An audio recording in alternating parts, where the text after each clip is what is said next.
My lord, my lady, I appear together with Mr. Nichols for the appellant, and my learned friends Miss Webb and Miss Hursit appear for the interested party.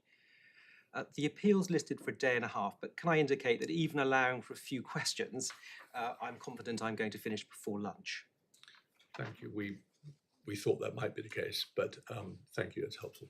I'm going to start in a moment, if I may, with just a brief encapsulation of how I put the appeal. Then I'm going to divide my submissions into 4 parts. The first, if it's helpful for the court, is to give you a brief overview of the main facts and the relevant documents, which I'm going to lay out in neutral terms. Then part 2 will be an analysis of the principles underlying the purpose and scope of Human Rights Act awards for just satisfaction, specifically in relation to indirect victims of the positive obligations, of breaches of the positive obligations under Article 2, in contrast to the criminal injury scheme. Thirdly, drawing on those principles, I'm going to make a number of very short submissions on the proper interpretation of paragraph 49 of the 2008 scheme. And fourthly and finally, address whether there has been or there may have been double recovery in this case, and if so, how the appeal should be disposed of. Thank you. Well, that sounds very clear. So far as the first item is concerned, we're obviously done our pre-reading. We're pretty familiar with the facts and the documents. Having said that, I quite understand there may be some certain particular documents you want to refer us to or not, but don't feel obliged just to tell us what the case is about, because we do know that. My lord, maybe we can just kind of skip through. Yes, of course. And then if I reach a point in which the court's judges skipping is a concept. If I'm just repeating points the court has well in mind, I've no doubt I'll be told, and I'll move on. Can I try and encapsulate our appeal in a nutshell? Although we have 6 separate grounds of appeal, it really turns on one point. And that's whether the terms of paragraph 49(1) of the 2008 scheme require the appellant to pay to the authority the £10,000 she received by way of settlement of her Article 2 claim. And if I can drill that down a little further, the question is whether the Article 2 compensation paid to the appellant as an indirect victim of state failures prior to her mother's death. Sorry, just said. Of course, madam. Whether what? So the Article 2 compensation paid to the appellant as an indirect victim of the state's failures prior to her mother's death was a payment in respect of the same injury as the CICA award within the meaning of paragraph 49. Now, the Upper Tribunal interpreted paragraph 49 very broadly. It concluded that the payments were in respect of the same injury because they were both connected to the death of the appellant's mother.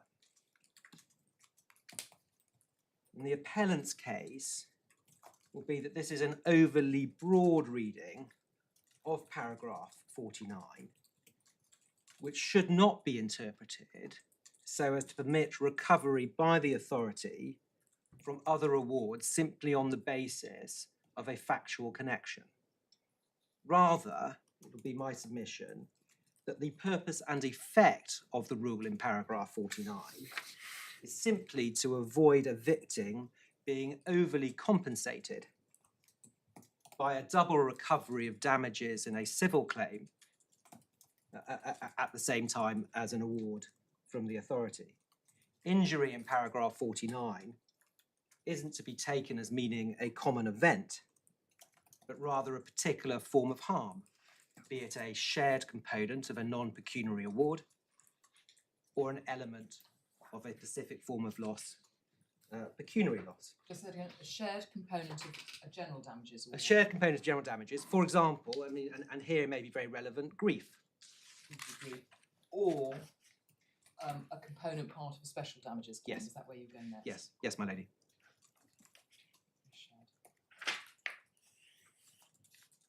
Well, I'm writing it down, but it's the same thing as a component part of a pecuniary loss. But the paragraph 49 submission, just to anchor it, your submission is that it goes to double recovery. Yes. And the only way in which CICA can therefore offset, the sequence doesn't matter, is if there would otherwise be double recovery. Yes. Well, thank you. That's very, very, very, very clear. I think it's clear from your opening you recognise this, even if you're right that the Upper Tribunal adopted inappropriately broad reasoning, it might still be possible for the authority to get home on a narrower reading, i.e. adopting the approach that you say. They could say this is double recovery. I know that's not the way it went in the Upper Tribunal, but you're going to address that. Yes, my lord. Absolutely. My case will be that this is a rule of double recovery. So there is, in principle, an entitlement of the authority to seek to recover damages in these circumstances. What it can't do, as it did here, is simply take the lot, because that offends the rule of double recovery for reasons that I'll seek to develop and explain. So the only crossover here I'm going to contend, the only possible crossover, but it's not quite as straightforward as may at first blush seem, but the only possible crossover would be any element compensating grief within the statutory 5,500 award and any corresponding amount in the Article 2 settlement that is also seeking to compensate grief. Hang on a second. That is a point, I think it wasn't raised. I don't think it's in your skeleton. It was, we thought about it. Is it something that Ms Webb knows is coming? Well, we put a supplemental, I hope the court received it, a supplemental skeleton in last week. No. Sorry if it hasn't. No, I don't think I haven't seen that. You haven't seen it? Oh, No. then I'm afraid then something's gone very wrong. Have you not seen it? It was served on you last week. Ah, Well, the fact that we haven't got it suggests, I'm not about blame, but it's always useful without having an inquiry just to find out what did go wrong, because we don't like it when stuff comes to the court and gets lost at this end. So we do like to know how it arose. Could someone, not now, not in open court, just find out the nuts and bolts of how this was said to have been sent to Ms Webb and to us? of course. Sorry, because- can You've got I think I might have it, but I didn't realise that I had it. Sorry, excuse me. Is it called Appellant Supplementary Note? It is. Filing date 31st October. I don't think I've got it. I have got it, but I'm afraid to say I It could- hadn't realised until just now that I That's evidence that it clearly reached the building. Why it didn't reach my lady and myself, it looks as maybe a problem at our end. Anyway, have you got spare copies? Yes, of course.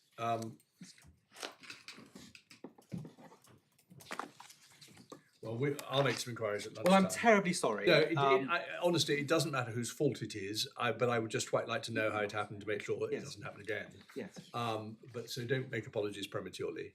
It is a bit odd that Ms Webb didn't get it either. But, there we are. might say it's all that I got it Yes, I know. The whole thing is odd, but let's not spend time on it. and didn't read it, for which I apologise.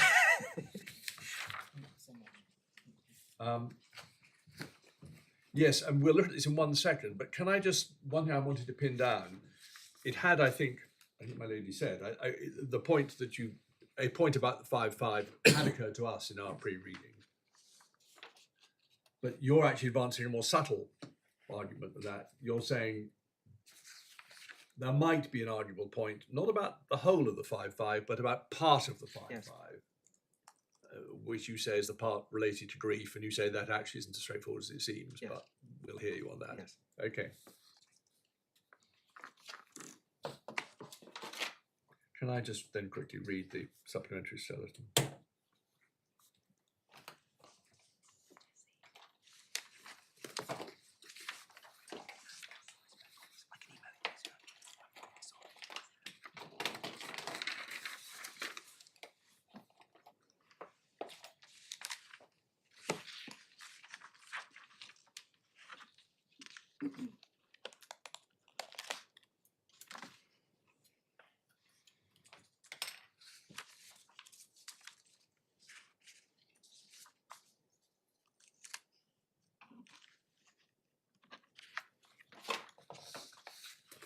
Yes, I see.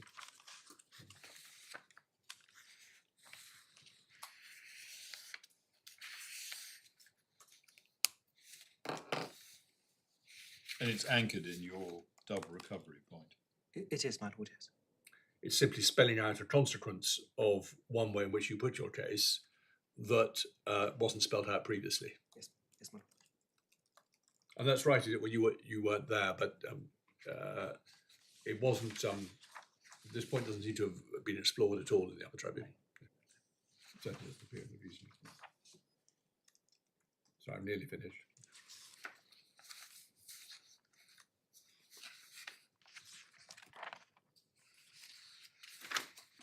Yes, well, there are some more formalities, and I think it's only fair that Ms. Webb consider her position on them. Of course.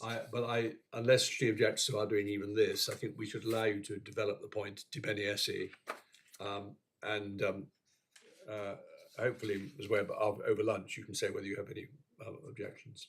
Very Thank you. grateful.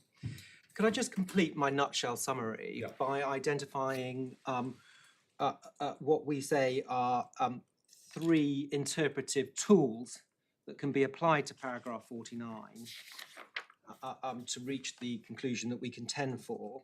First is obviously by simply applying the plain and ordinary words of the text.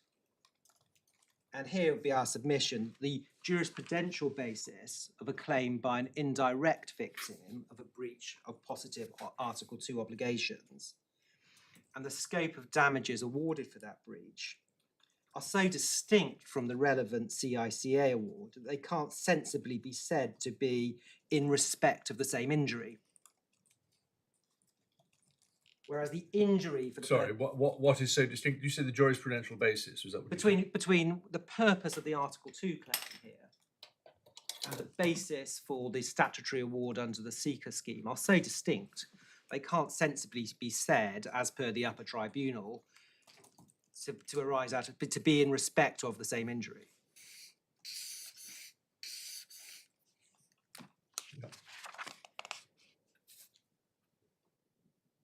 Secondly, the paragraph should be interpreted in light of what we say is the purpose of this part of the CIA scheme, which, as we'll show the court, is to ensure that there is no double recovery. That's the purpose.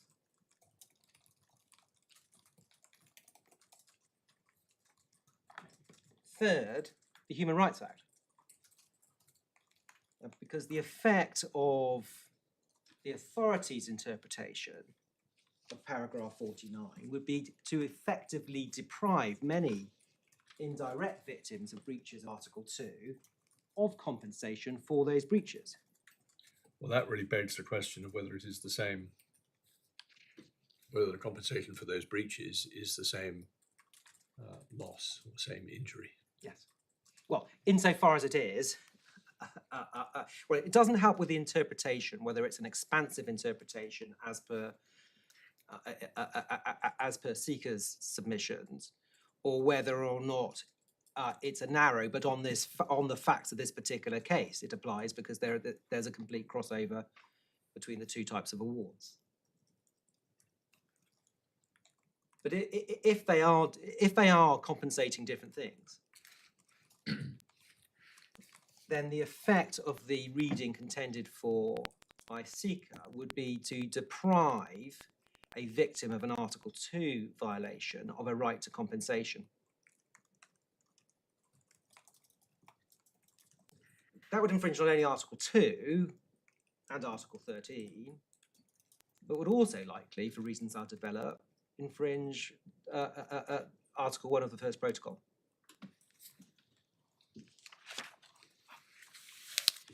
The court will obviously... Those are all different ways of putting the same point, really, aren't they? They are all different ways of putting the same point, yes. This is, though, an important point because it's of real import to both practitioners and to courts, the scope of this paragraph. Practitioners, it may be thought, need to have confidence when advising clients as to settlements in civil litigation, as to what the liability to repay a CICA award would be. And indeed, courts on settlements asked to approve an award may well want to know precisely how much of that settlement will be recouped.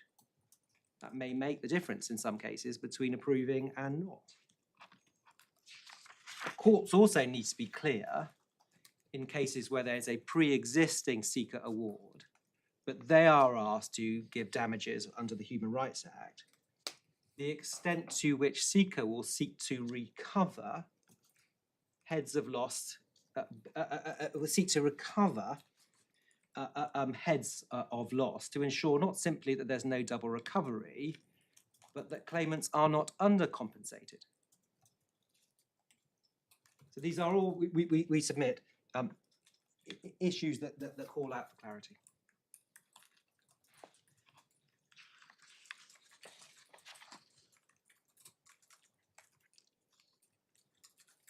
Could I start my skipping exercise on the facts? Yeah. There's a chronology at page 72 for your note. The claimant was born in July 2006. She was 5 years old when her mother was murdered. She's now 17. The circumstances surrounding her mother's murder are set out in the letter of claim dated May 2018, sent to 3 public authorities. For your note, that's at page 8 of the supplemental bundle. And you will have seen that she was murdered by a former partner who was known generally to be exceptionally violent, but also have a established history of violence against the appellant's mother. On the 29th of November 2012, CICA made a determination of the application under the 2008 scheme. And we can see that, if the court wouldn't mind pulling up, at page 3 of the supplemental bundle.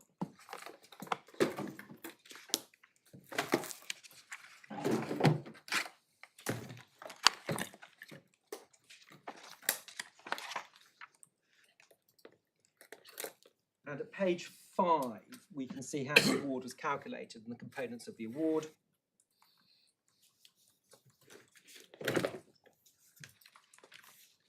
The claimant received the sum of £5,500, and you'll see a reference there to band 10, and I'll just show you that in a moment, how it relates to the scheme.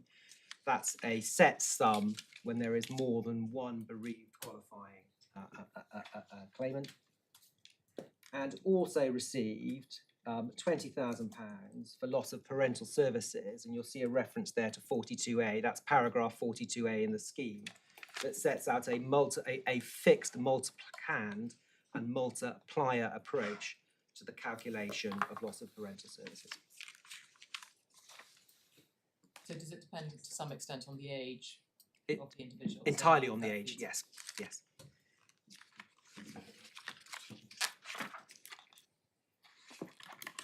Could I just show you the scheme and how that relates to it? So that's in the authorities bundle at tab 5.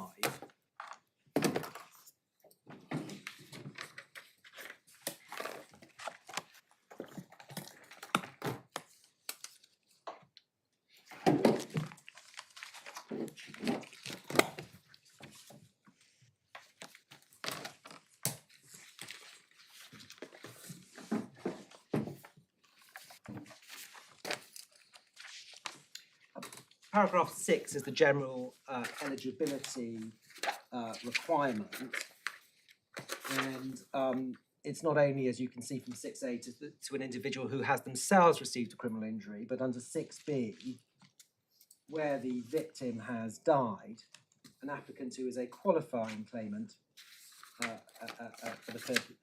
the purposes of paragraph 38 has an entitlement to claim.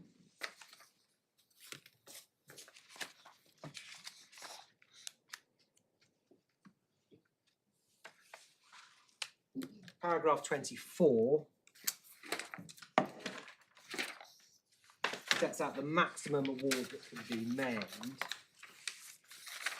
which is a maximum of £500,000, and then says this: for these purposes, where the victim has died in consequence of the injury, any application made by the victim before his or her death, and any application made by a qualifying claimant or claimants after the victim's death, will be regarded as being in respect of the same injury.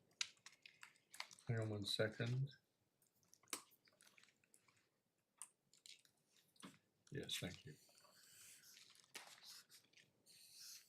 Paragraph 37 precludes an estate claim other than the recovery of funeral expenses.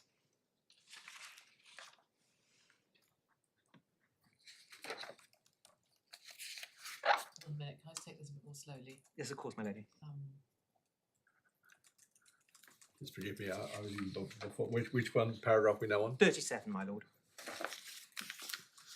So there's no Policy driven things, so they will pay funeral expenses. Yes. Not other estate expenses, so for example, a personal injury, so if the deceased has suffered before death and that damages claim, that's knocked out. Yes, there's no equivalent to the right under the 1934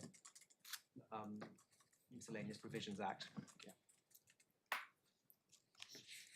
So you can't claim, for example, I mean, if someone was tortured to death, you can claim your bereavement award as a qualifying claimant. Yeah. But what you can't get, in addition, are the various pain and suffering that the individual would have gone through under the scheme. That's certainly how we would Because read they've it. died, so you're Because they've into died. you're into a different matrix at that. You're into it, exactly, yes.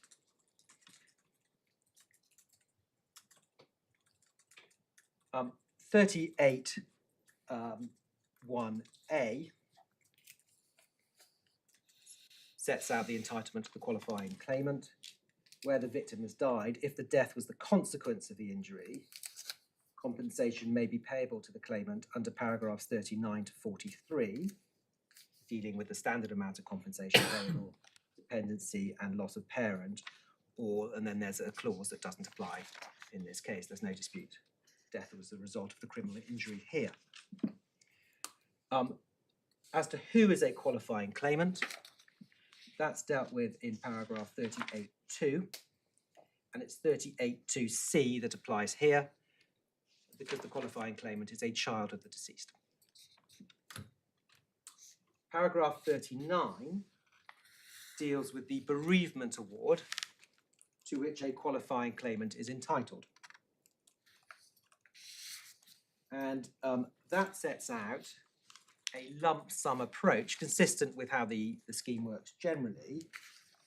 As you'll see, and I will show you, reference to either an award at level 13 of £11,000 if you're the only qualifying claimant, or level 10 if you are one of two or more.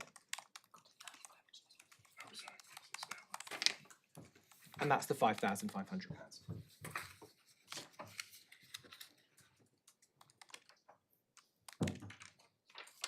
There are then forms of what one might describe as pecuniary losses. And so it's called a standard amount. Yes. But it's for bereavement. And it's called a bereavement. So is that the right way of regarding it? Yes, although what I mean, that's the only description you get. What you don't get, and the significance of which I'll develop later if I may, what you don't get is any breakdown as to what that means. Whether that is simply signifying and reflecting the fact of death itself, it's society marking that, or whether some or all of that represents the grief that an individual would feel with the loss of a close relative. Although it's a set amount, it doesn't matter how close you were, the nature of your relationship, the extent of your grief. So what was the grief I obviously get? What was the first alternative? Well, It might represent. some or all of it may represent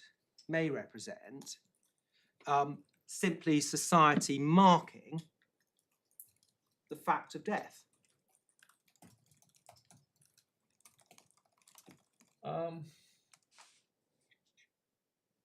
Yes, maybe. Could I put the counter argument? Given that we're talking about a compensation scheme, society marking the fact of the death doesn't really seem to be something that would be covered by a compensation scheme. Well, my lord, I suppose It's not. Anyway, keep going. I mean that raises a very interesting question as to what's the purpose of having the scheme here. is it purely one to kind of compensate to ameliorate the financial impact? Or is it also society marking through the payment of compensation the fact of that type of loss? But if I may say so, there is a good argument that it must contain at least some element of grief. Yes. And I mean, there will be two ways of deciding what the purpose is. Or one would be to look at any general things that may have been said about what the purpose of the criminal injuries compensation scheme is. In that, I dare say there are such things. But the other is, and here I'd be showing my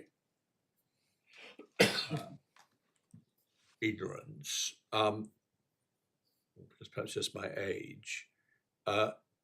When I first started doing PI work a very long time ago, you couldn't get bereavement damages. That was the short way we put it. And then they were introduced by statute, I forget when, sometime in the 80s. I think the 1976 Act produced the fatal. Is my not thinking in common law or in? No, I believe that my lady will know the answer to this straight away. I thought at some point, in the 80s, it doesn't really matter when, there was a statutory bereavement award introduced in some law reform act or another. My lord might have in mind the fatal accident of 1976. If it It well, does have a bereavement. It does have a bereavement award, and it brought in the right of dependency claims as well. the Fatal Accidents Act, bereavement dependency claims went back to the 19th century, but. My lord, maybe think I'm so. My lord, I'll find you that. This is just it could be false memory syndrome. Yes. I thought, and if this isn't the case, then we'll move on. I thought that somewhere in statute there was because common law didn't give damages for bereavement as such to a dependent, a dependent, let's say, it had to be introduced by statute. It may well have been by amendment to one of the areas of the Fatal Accidents Acts. I thought it was a bit later than 76. My lord might be right, because I think it's section 1A of the Act, 76 Act, that provides the Well, in award, that which would case, suggest it's a later. that you might get something out of what the purpose of a bereavement award is under the statute, from what the statute itself says, or at any rate the amending statute says, or simply from looking at the mischief, looking at the various common law statements beforehand about what the law didn't compensate, and then we discovered that from 1980 something or other it did compensate. That might get, and then when you get the concept of a bereavement award in the scheme, that might, unless there are indications to the contrary, be intended to be an award of the same character. You following me? Yes, my lord. And that might be a fruitful source of someone just to have a look Of course, my lord. at the history, and it may turn out to be a blind alley, but Could I identify what I think the best argument against me is on the question as to, well, not necessarily against me, but on the issue as to whether or not this must have at least a component of grief and impact on the individual? And that is because whilst there is a set sum of £11,000 if there is one qualifying claimant, there's no limit to the amount of multiple qualifying claimants receiving £5,500. So it's possible to go beyond the £11,000. You will go the moment you have 3 qualifying claimants. And that must therefore suggest that at least a part of those awards is looking at the impact on those individuals for bereavement. It may be thought. So it's no part of my case to say that the statutory award doesn't compensate, at least in part, for grief.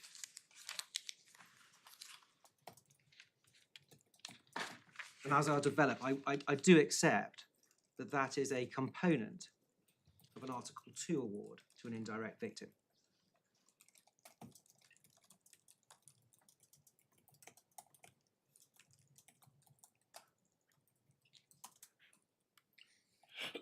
Sorry, why it's in my mind, as you're talking about aids to interpretation, the Act, is that the domestic implementation of the Convention? It is, my lord, yes. It is, okay, and that's clear, it's just a Yes, straightforward. I'm going to show you a passage I in know the judgment of yeah. Lord Justice Legger Thank you. that helps you on that, yes. And that's going to be one of my points about why this is all about double recovery. So just back briefly, if I may, to the scheme. Additional compensation of a pecuniary loss nature can be provided of a limited nature. So under 40, there can be a financial dependency claim, but not where the deceased was reliant on social security payments.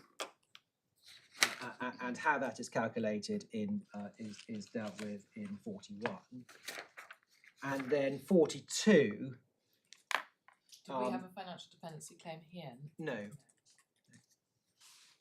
42, what we do have here, which is loss of parental services. And you can see that it's dealt with by way of a multiplican set at level 5 of the tariff and a multiplier. And the term parental services isn't defined, presumably doesn't have to be because it's a lump sum. But parental services is, again, a concept commonly used as a head in PI. And that's presumed, again, unless for some reason to believe to the contrary, it means the same sort of things as will be compensated in an ordinary PI claim. Yep. Yes, but here it's clearly a form of, we would submit, a form of pecuniary, not non-pecuniary loss. Not least C, it's dealt with by way of multiplier, multiplicand. Is that right? I mean, some parental services you can slightly artificially turn into money by saying if you paid someone to come and Yes. tidy up your bedroom, it would be, you know, £12 an hour or whatever it might be. Yes. Others, like helping you with your homework, I think normally people think of as parental services, but are unquantifiable. But here they're quantified. Oh, I see By that. I'm reference to a sorry. Yes, I may have multiplier, misunderstood. I thought you were saying they were only intended to cover losses of a kind that could be quantified in an ordinary PI case. No, my lord. I'm simply saying if one looks at the nature of the award for loss of parental services as provided by paragraph 42, they are properly classified here as a pecuniary loss. There's a Then multiplicand approach. The to which- approach is yes. the approach you'd use on a pecuniary loss, a very familiar Yes. approach in quantifying aspects of PI damages. But the figure that's taken as your baseline multiplicand, is just a figure. That's not based on how much loss you've had consequent on your parent and what it might cost you to replace a parent. It's not calculated like that. It's just, you could say that that's a sort of general loss type figure that you then annualise and discount over time and so on to reach an eventual figure. Does that wash or not? Well, I suppose ultimately, my lady, we would say it doesn't matter for the purposes of this appeal because it forms no part of an Article 2 award. Okay. So you But also you could say it's to avoid argument. You're just taking a figure that is in fact notional, but some people might be less, some people might be more, but it's to avoid the lengthy arguments that take place in PI cases as to the quantification. Indeed, and that's a thrust of the whole scheme, which is effectively to try and give you tariff figures. Yes. Because it says a payment for the loss of services, which is a odd way of describing something esoteric that isn't actually a service. Yes. My lord would say there are arguments both ways, but on balance, if one were asked how best and most accurately to classify this, it would be akin to a claim for pecuniary losses. Yeah. But on any of you has no counterpart in an Article 2 award for non-pecuniary losses for breach of Article 2 by an indirect victim. We'll come back to that. Can I just show you the tariff? So you'll find that you pick up in the bundle at page 74. the authorities bundle, yeah. We're in the authorities bundle, my lady, yes. So behind tab 5, Yeah, I'm just flicking through.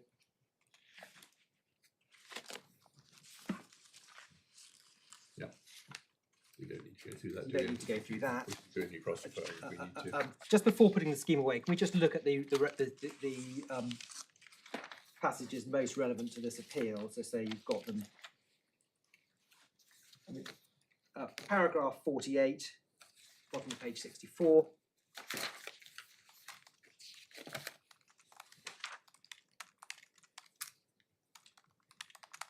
That's where there's a court award prior to the CICA making their award. Account must be taken. Any award payable under the scheme will be reduced by the full value of any payment in respect to the same injury. So it's the same clause as we'll see in 49, which the applicant has received or which he or she has any present or future entitlement, and result of a settlement. Yes, I mean, to spell out the obvious, in this case, the criminal injury award came first, and so we're in 49 territory, Yes. but it could have been the other way around, and the question would have been exactly the same, Yes. depending on the same language. Yes, my lord. Exactly. Yeah. Just before we put the scheme away, when we come to the purpose of paragraphs 48 and 49, I am going to ask you to look at this section of the scheme more generally, and we can see that starts just back at page 62 under the heading Effect on Awards of Other Payments. And then paragraphs 45 and following deal with the extent to which benefits need to be taken into account. And I'm going to seek to make the point that they all address double recovery.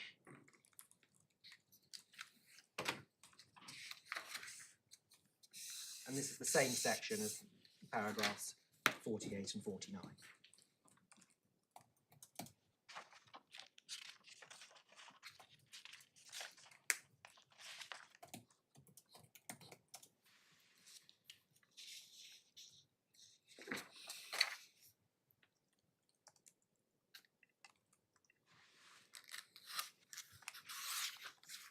I put the scheme away for now. Yeah. And back to the timeline, if helpful. The award was accepted on the appellant's behalf on the 6th of November 2012. For your note, supplementary bundle, page 7. The civil claim was issued in June 2016. And that is worth pulling up just to take a look as to how the claim was put. So we're in the supplemental bundle, page 8.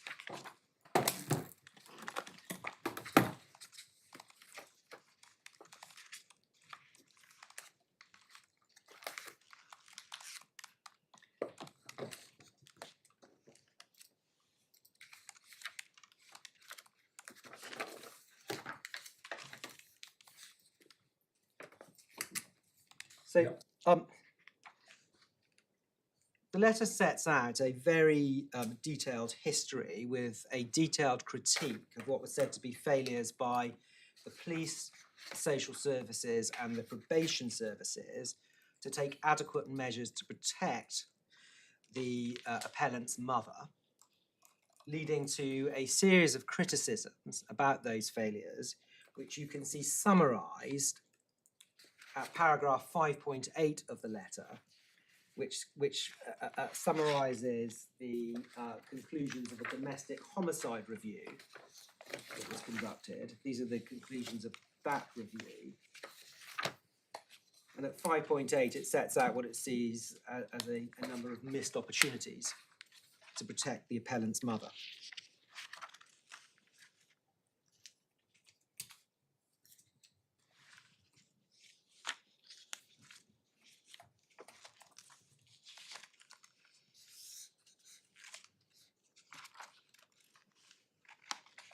Now, at this stage, the claim was put on a very broad basis, and you can see that at paragraph 6, where the heads of claims are set out. It starts with the claims under the Human Rights Act. But it also includes at 6.2 at this stage a claim in negligence against the second and third defendants, and a claim also in negligence on the basis of vicarious liability against the first defendant.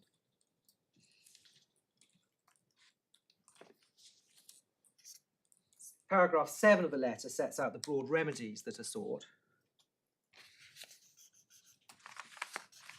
which includes at this stage a financial dependency claim.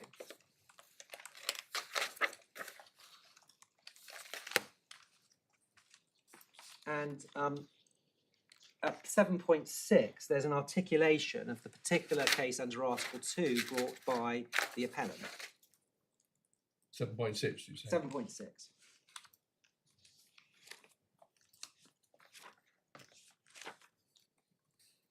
Yeah. Classic articulation of the Osmond type duty. And just for your note, at 7.11, the Article 3 claim is said to mirror the basis on which the Article 2 claim is brought.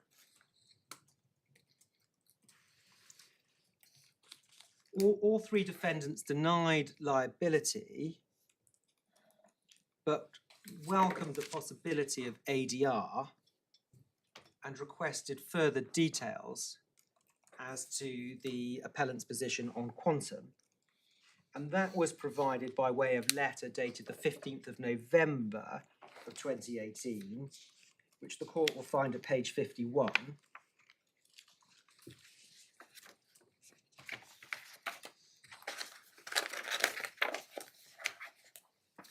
And most importantly, on page 52,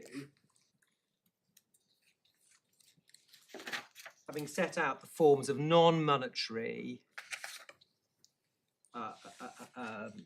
remedies that were sought in terms of apology, lessons learned, etc., said this a few paragraphs up from the bottom. Given her focus, that's the litigation friends, for these purposes, focus on the importance of learning lessons, and provided assurances of the kind set out above can be provided in the course of a meeting for that purpose, our client would, however, be prepared to settle this claim on the basis of the HRA damages claimed in the schedule of loss and the funeral expenses, and it's the second claimant here is the appellant, £15,000. And that corresponds to the schedule that you find over the page at 53, which sets out a wide, broad claim, including at this stage dependency. But the basis for the £15,000, sorry, I should say the full nature of the claim that was originally sought on behalf of the appellant is set out from paragraph 10 onwards. But for the purposes of Articles 2 and 3, you can see that at paragraph 30. So the second claimant is a victim for the purposes of Article 2 and 3 of the Convention, and she claims the sum of £15,000 in respect of non-pecuniary losses. So that is what's referred to in the letter that you have just seen. So the £15,000 is plainly said to relate to non-pecuniary losses under Article 2 and 3. And that offer was accepted, and indeed you have the apologies in the bundle. In September 2019, the matter comes before Master MacLeod for approval. The fact of the CICA payment is obviously brought to her attention in the confidential report that was prepared for the court, which you'll find at page 65 of the bundle.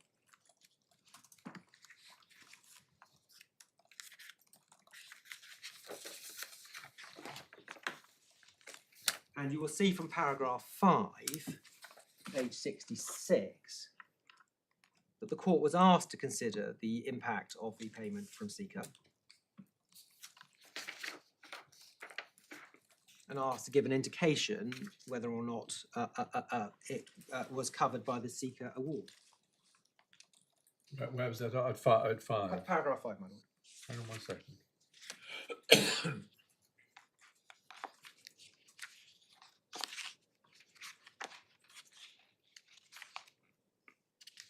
What would the effect of such an indication be?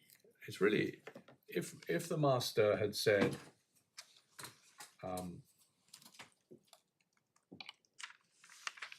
she thought there should be no recovery, that wouldn't have been binding on CICA.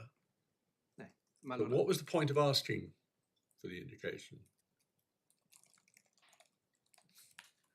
Nor, sorry, just pausing one, Yes.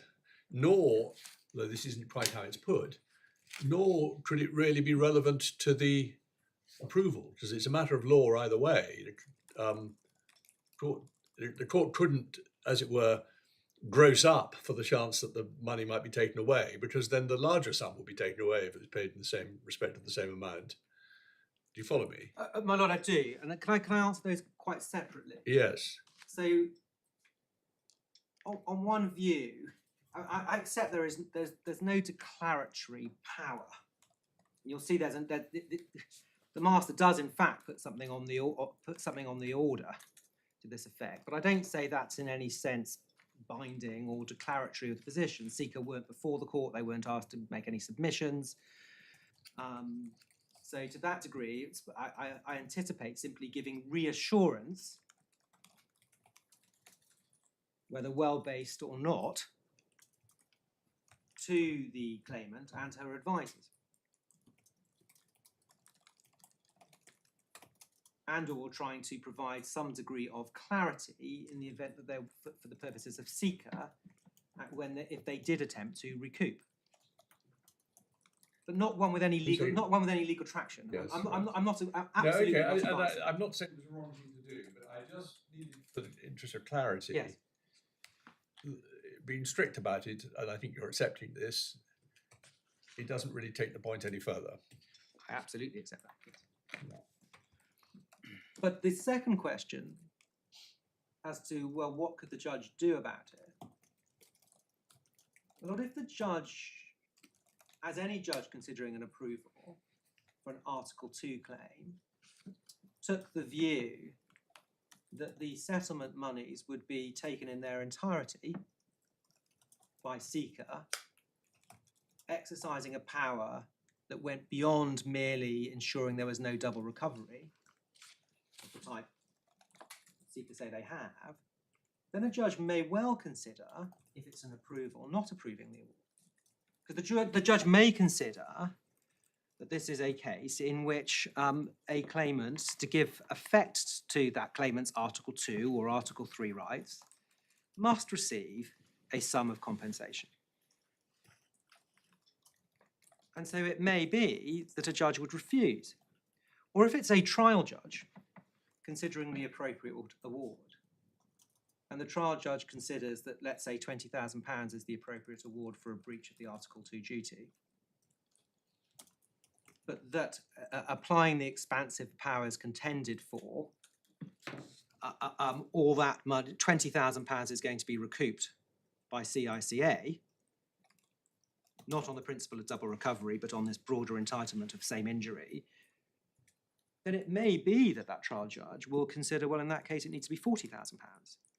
If the £40,000 is paid in respect of the same injury, oh, I see, because CICA can only recover to the amount they've paid. Yes, let's assume they paid. Okay, Let's assume they've only paid 20. Of course, that's right. Yes, Yes, thank you. So a judge may consider that in order for there to be just satisfaction, in accordance with the principles I'm going to show you Yes, of the need for compensation for Article 2 breach. Don't anticipate those points unless you want to. But I now see how you put it. The answer is, it might have been open. Well, the master, because it's an approved settlement, couldn't gross up, if I can put it that crudely. But she could refuse to approve it so that you can go to trial and get a grossed up award. Or they might agree a larger amount in deference to her view. Yes. And then ask for that to be approved. To give, Yeah, because no, court may I've got say it to now. give effect to the Article 2 rights, this claimant needs to have £20,000. Yeah. Okay, got it. Thank you.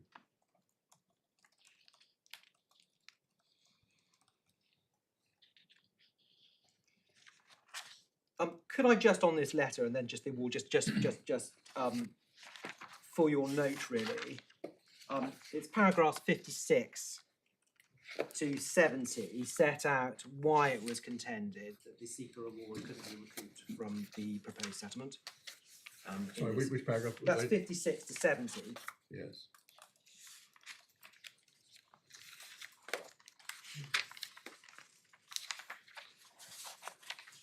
For example, our advice on settlement is the compensation awarded against the state agencies is just satisfaction. It's accordingly entirely distinct from the CICA award, which is intended to compensate for the harm suffered as a result of the individual criminal act for her and her deceased mother. Sorry, there is an anonymity order in place. I should be careful. But can I just draw your attention to paragraph 63?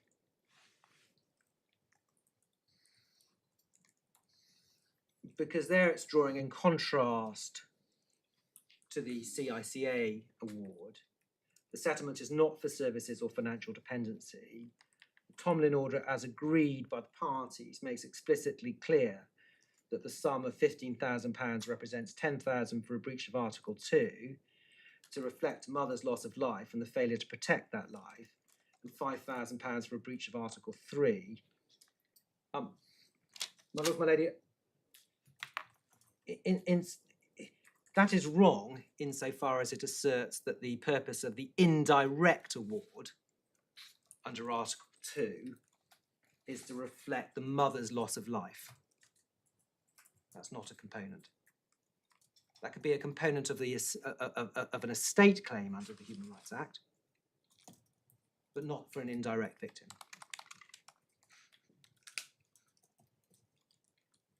What would be the better phrasing of that? £10,000 to reflect the daughter as an indirect victim's loss of her mother.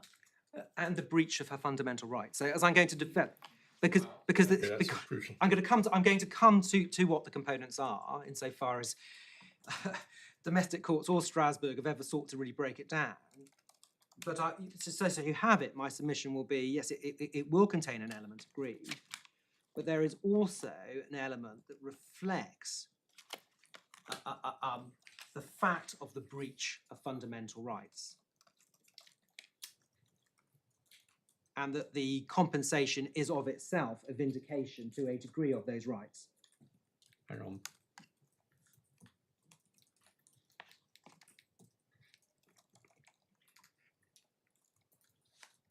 And to be clear, Hang on. I'm so sorry.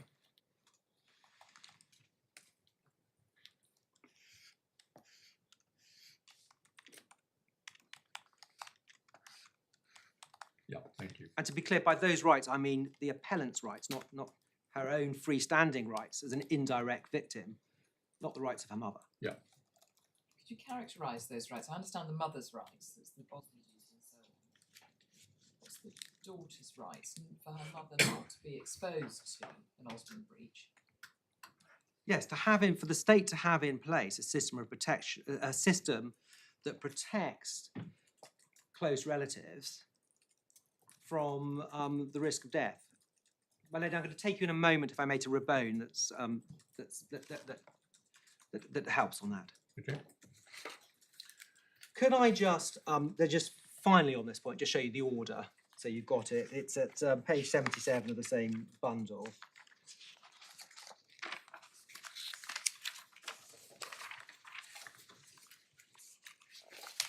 And you'll see from page 78 the approval at paragraph 1 and at paragraph 2 that it's said to be that it reflects a sum for non-pecuniary losses and is distinct from any sum that AXO has received. I've made my submissions. I don't say that's declaratory of anything, but I thought I should show you it for completeness. And it does reflect, again, the point I was making about the need for clarity for courts as well as for litigants.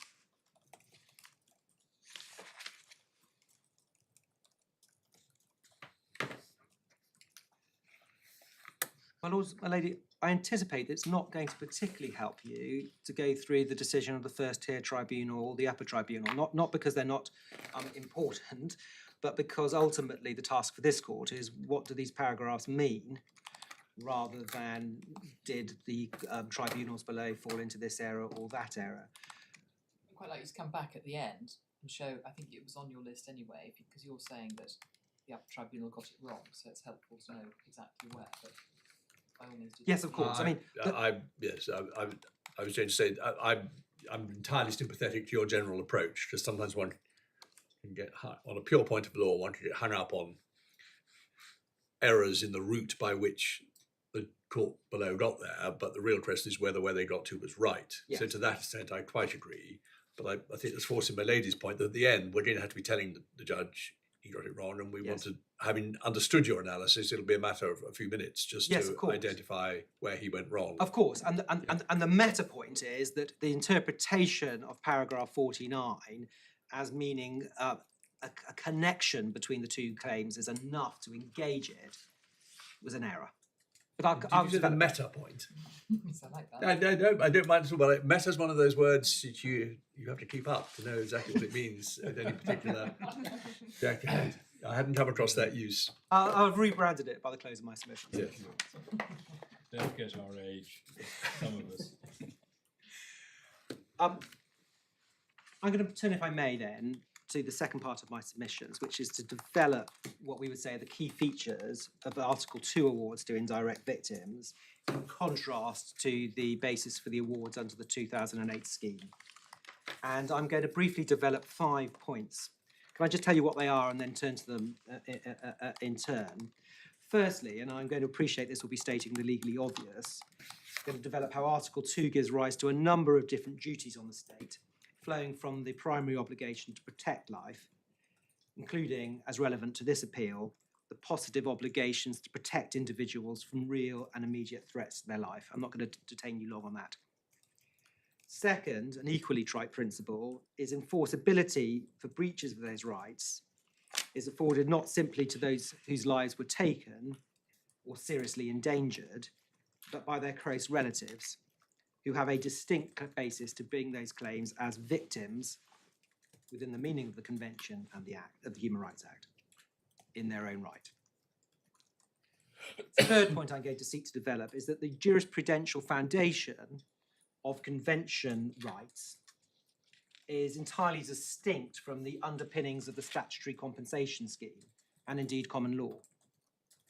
It's about holding the state to account for breaches of constitutional rights owed ante-mortem, in contrast to the 2008 scheme, which compensates for the death itself.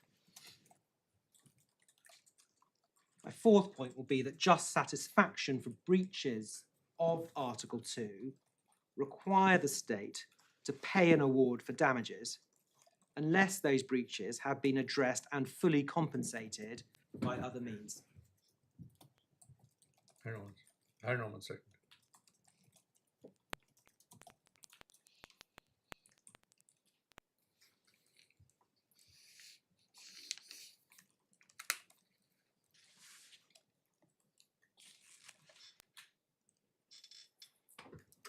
Yep.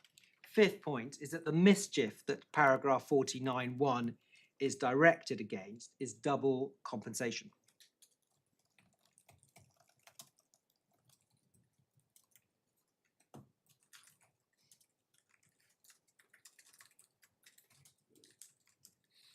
Thank you. Can I just make the first point good, which is the nature of the various natures of the duties flowing from Article 2, by reference to one authority, which is Lord Dyson in Rabone, which my lords and my lady will find behind tab 13 of the authorities bundle.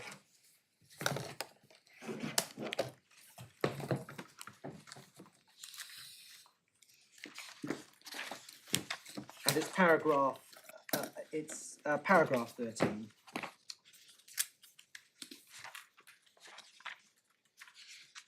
I'm so sorry, it's paragraph 12.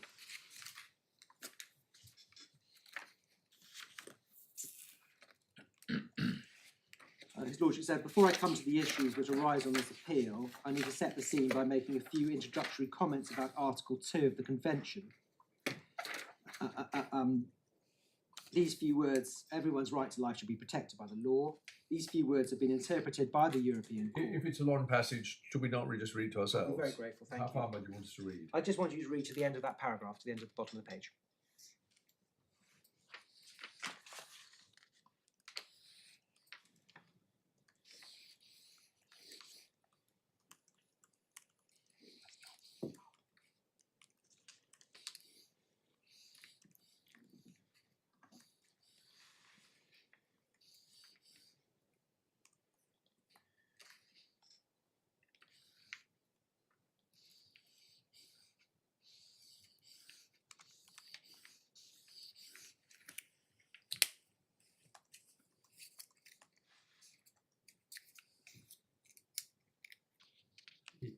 Yes.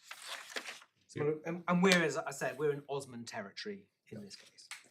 So the second point I wanted to make was about the freestanding rights of indirect victims. And again, that's a principle that we can pick up from Rabone. And can I ask the court, please, to read paragraphs 44 to 48?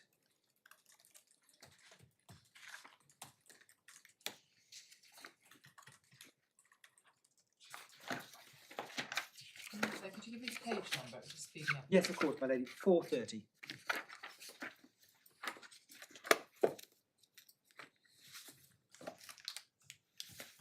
While I'm about it, can I just say, because I spend my life saying the opposite, these are very well presented bundles.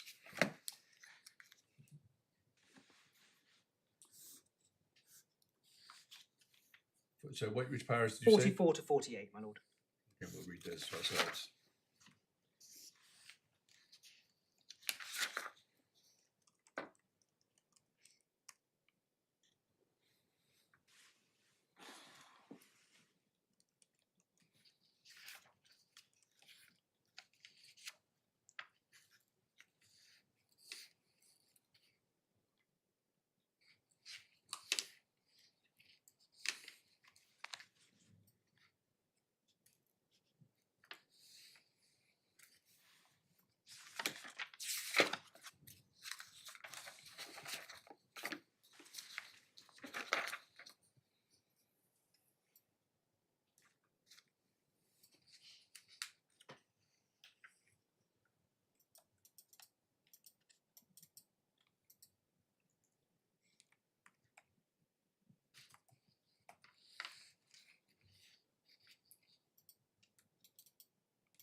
So then, if I may, to my third of 3 points, which is the contrasting jurisprudential foundations of the Convention and the CICA awards.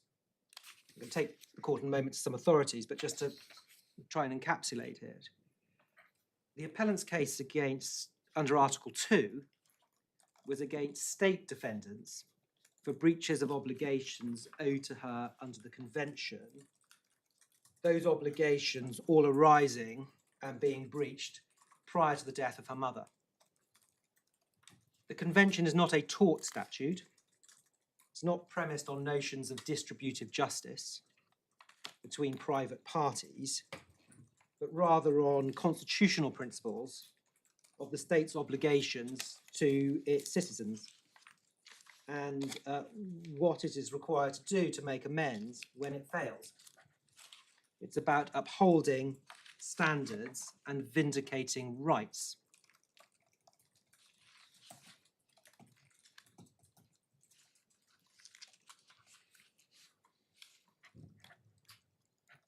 The CICA scheme is quite distinct. The payment of compensation is not fault-based. It compensates merely for the pain, suffering, and impact of criminal injuries caused by third parties, without regard at all to any contributing acts or omissions of state bodies. It's not about upholding constitutional protections or vindicating rights.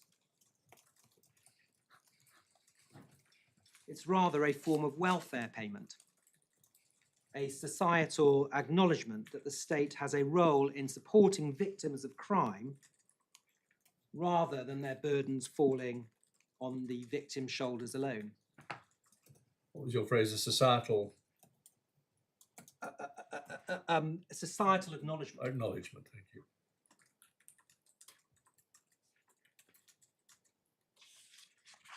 But isn't it just providing a means to recover damages when you wouldn't be able to do so otherwise? Well, no, my lord, because I mean, Is it not like the MIB in the sort of with the uninsured driver? Is it not that? no, my lord. I think it's a little more profound than that, because it doesn't. It's no either or. There's no sense in which you can only have an entitlement to the scheme if I you see, it don't have doesn't another means of depend. recovery. Yeah. And much as I would like to try and take ownership of some of the kind of lofty language I just used, in fact, much of it, as you'll see, I borrowed not least from Lord Justice Leggett, he then was, Right, in the okay. case of JT, in terms of the difference. Please decline to go into this at this stage, but I ought to just flag up. I see that totally. I'm quite sure you'll be able to make this good from the authorities. But does that matter for the point of view of the question we have to consider? It's not what the jurisprudential basis of the right to a payment is how you get there. It's what ultimately you are being compensated for, and whether it comes under the one route or the other, it's still for the same injury or for the same loss. Yes. It's a pretty obvious point, which you've no doubt anticipated, but I just want to flag that up as, to me, being the real worry rather than this area. Yes, my lord, I see my lord's point. Perhaps I can just respond to it at this level, which is I'm advancing in this case both a positive and a negative case. My positive case is effectively the double recovery point. Properly construed, this is all that this is. Yeah. The reason I'm taking you through the jurisprudence now and to seek to show that it's just so different to what the CICA is doing is effectively my negative point, which is to say that the interpretation that the authority contend for, and that the Upper Tribunal accepted, that all you require is a connection to amount to the matter being in respect to the same injury, doesn't make sense when you look at quite how distinct these two schemes are. So really the authorities I'm about to take the court to, stressing the kind of the nature of the award, the focus of the award under Article 2, are really to meet that to advance that kind of negative case. It can't be that which the authority contends for. Right. Can I trace some of those convention principles and what it is that a court is seeking to do by making an award of just satisfaction under Article 2 for just a small number of cases, predominantly domestic, but then also Strasbourg? And could we start, please, with the case of Van Colle in the House of Lords, which is behind tab 11. The facts of that case don't really matter, but there is some similarity. They're two conjoined appeals, and they also concerned the failure of police to protect an individual from a third-party attack.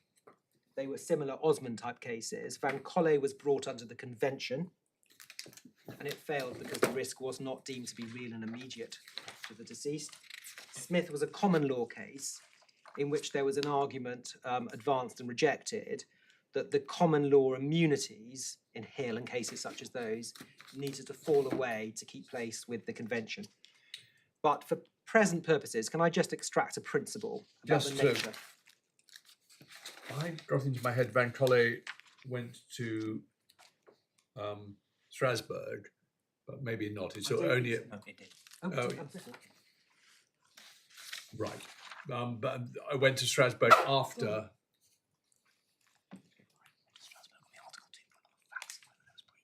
Oh, I see.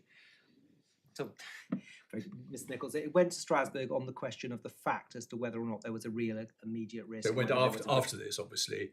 It certainly went after this. Yes, okay. But no, that's fine. I just you confirm my puzzle, but I don't. I'd only seen it before as a. Well, couldn't matter less. My lord's well ahead of me because I think I was actually in Van Gogh and I have no recollection of. But it couldn't matter less. But anyway, the principles you want are to be found in the House of Lords. So Yes, and it's just a short passage I'm going Yep. to take in. You're going to see how it's also then followed in other cases. And it's in the, what then would have been the speech of Lord Brown, paragraph 138, page 387.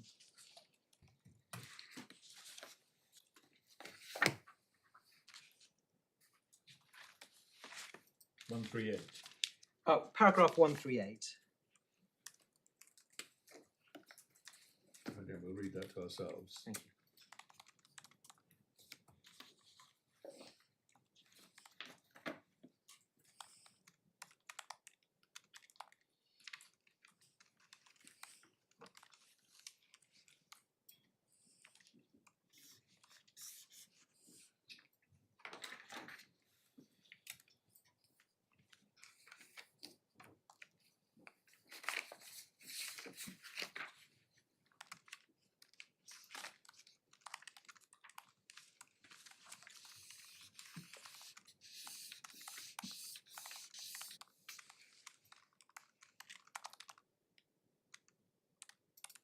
Thank you. Now, the principle that convention rights and awards of damages are not, the heart of them are not compensatory in nature, but it's about vindication of rights, is then a point that is also emphasised by Mr. Justice Green, as he then was, in the case of DSD. It's amplified by this court when that case comes before them, and it's amplified again in the Supreme Court. And can I just briefly take you to those passages, if I may? So the judgment at first instance in that case is at tab 18.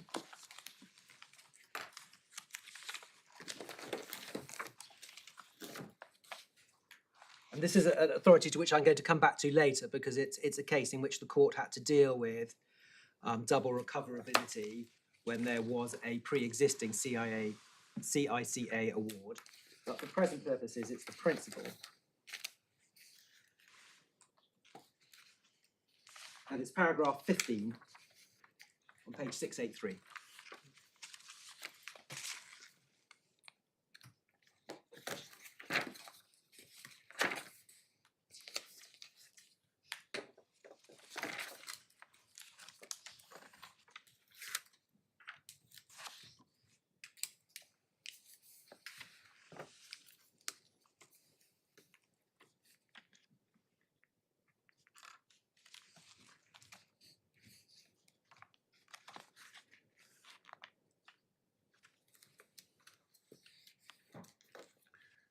I'm not asking to be taken to it, but do we have Greenfield in the bundles? I see it's referred to both in Van Trolley and in. Yes, yes, you do. Okay, well, we might lift it later if we choose.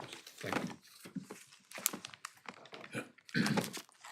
Could I then pick up this court, which is at tab 19, and the judgment of Lord Justice Laws, with whom the other two members of the court agreed. The key passages are paragraphs 65 to 68.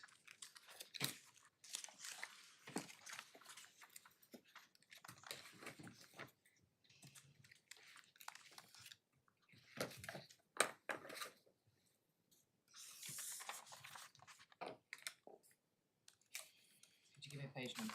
I'm so sorry. 769.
Then the Supreme Court is behind tab 25. Can I just ask you about, Of course, my lord. sorry, the last sentence of paragraph 56? The focus is on the state's compliance, not the claimant's loss. And you're going to come later as to how the just satisfaction is quantified, or the elements of it, because he uses the word focus. Yeah. Yes. And perhaps along this thinking on the same lines as my lord, an obvious point. It's not saying that that the convention doesn't provide for compensation, but that the provision is secondary. Yes. But where it does do it, it's important to understand what it is compensating for. But you'll come to that. Yes, but can I just say, because it's in my lord's and my lady's mind, I entirely accept that a component can be grief within that. But equally, I will suggest that the award of compensation is also set at a level, and you'll see, can have regard to the conduct of defendants, for example, it's also set at a level that incorporates recognition of the breach of the a constitutional obligation in and of itself. Now, Well, the difficulty that practitioners and courts alike face is that there is very little learning that tells you what all the components are of an Article 2 award, let alone what the various financial weightings are Right. within that award. Right, and therefore no practice of, when making such an award, breaking it down. No. Yeah, I see where we're going. Let's continue in that direction. So, Supreme Court. Supreme Court. So that's authority tab 25, and it's paragraphs 60. I think. 53. Right, anyway. I'm so sorry, 23. My lady's absolutely right. My lady, it's in the judgment of Lord Kerr between paragraphs 64 and 65, which starts at page 918.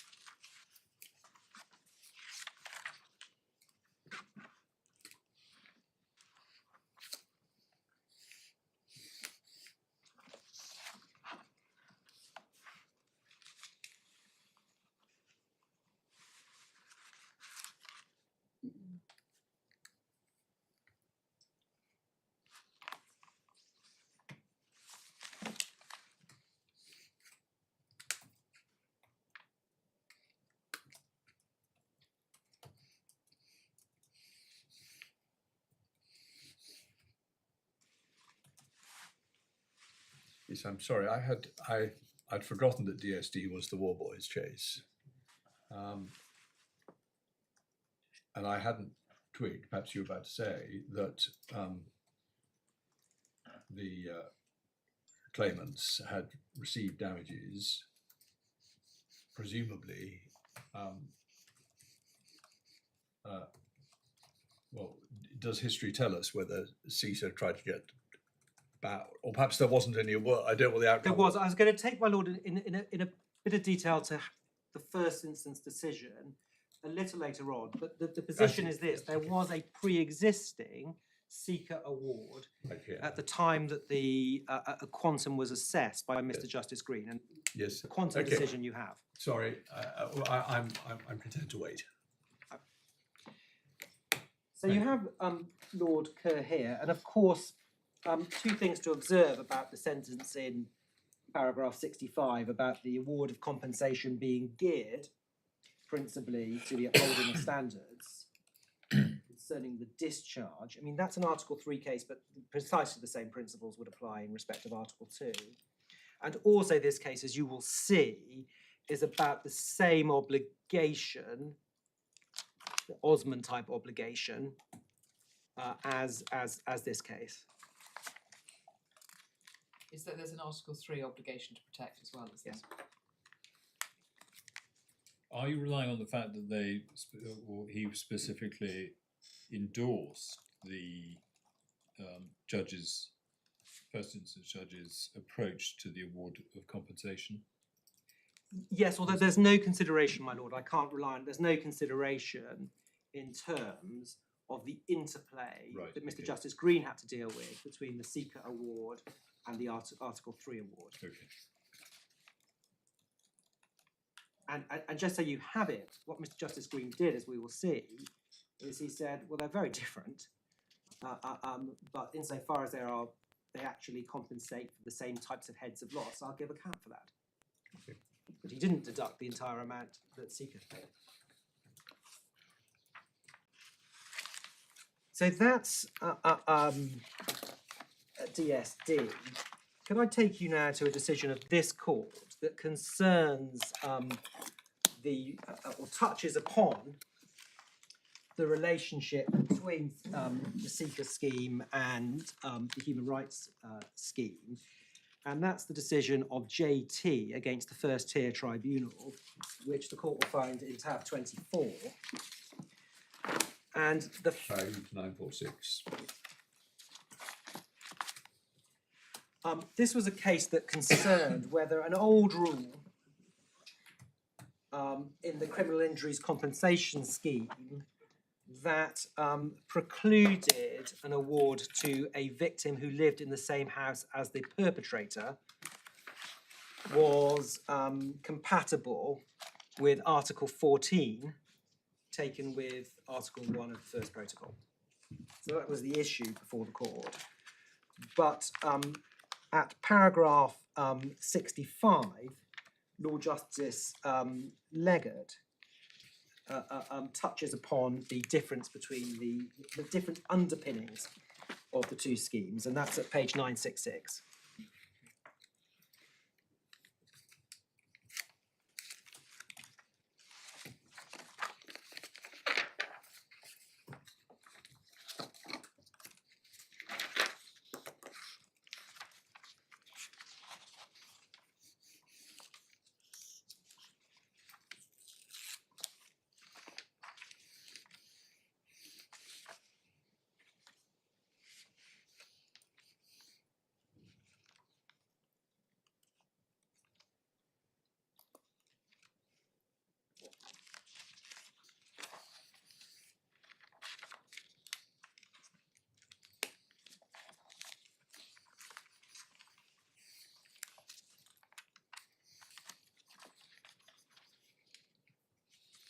Yep. So those are domestic authorities. Can I take you next to two Strasbourg decisions? The first on how, throwing some light on how Strasbourg approaches damages for breaches of fundamental rights generally, and then the second decision of the Strasbourg courts, which touches upon the interrelationship with the CICA scheme. So the first general point can be found in the decision of the Grand Chamber in the Al-Jeddah case. They may ring some bells with the Vice President from the distant past. I remember it well, Mr. Hammer, but as you say, a different part. A different part, and dealing with a different issue on this occasion.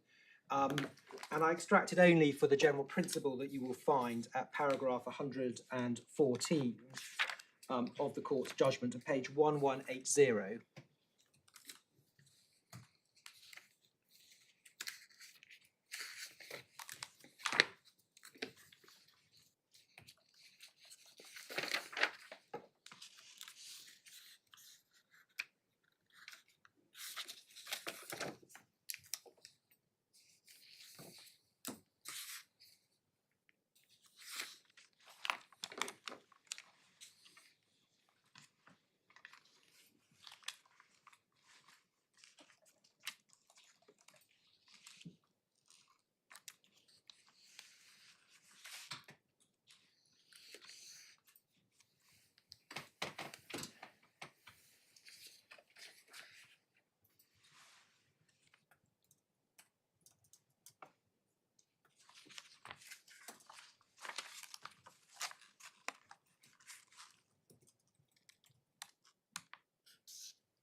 And that's a passage that's been cited in a number of domestic cases, two of which are before the court, and one of which we've seen already, which is DSD, the other Alceran, to which I'll turn to shortly.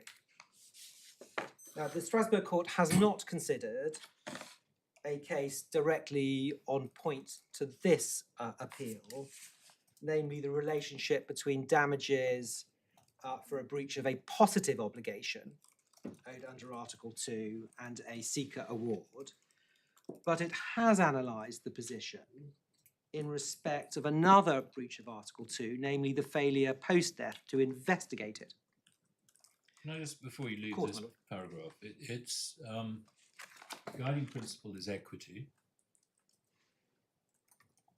and its non-pecuniary awards serve to give recognition to the fact that moral damage occurred as a result of a breach of a fundamental human right, and reflect in the broadest of terms the severity of the damage. And that refers to, sorry, I can't, what's the footnote? It's a previous authority. Is it just quoting what was said in a previous decision? It is, in a case of Varna and Varnava and others.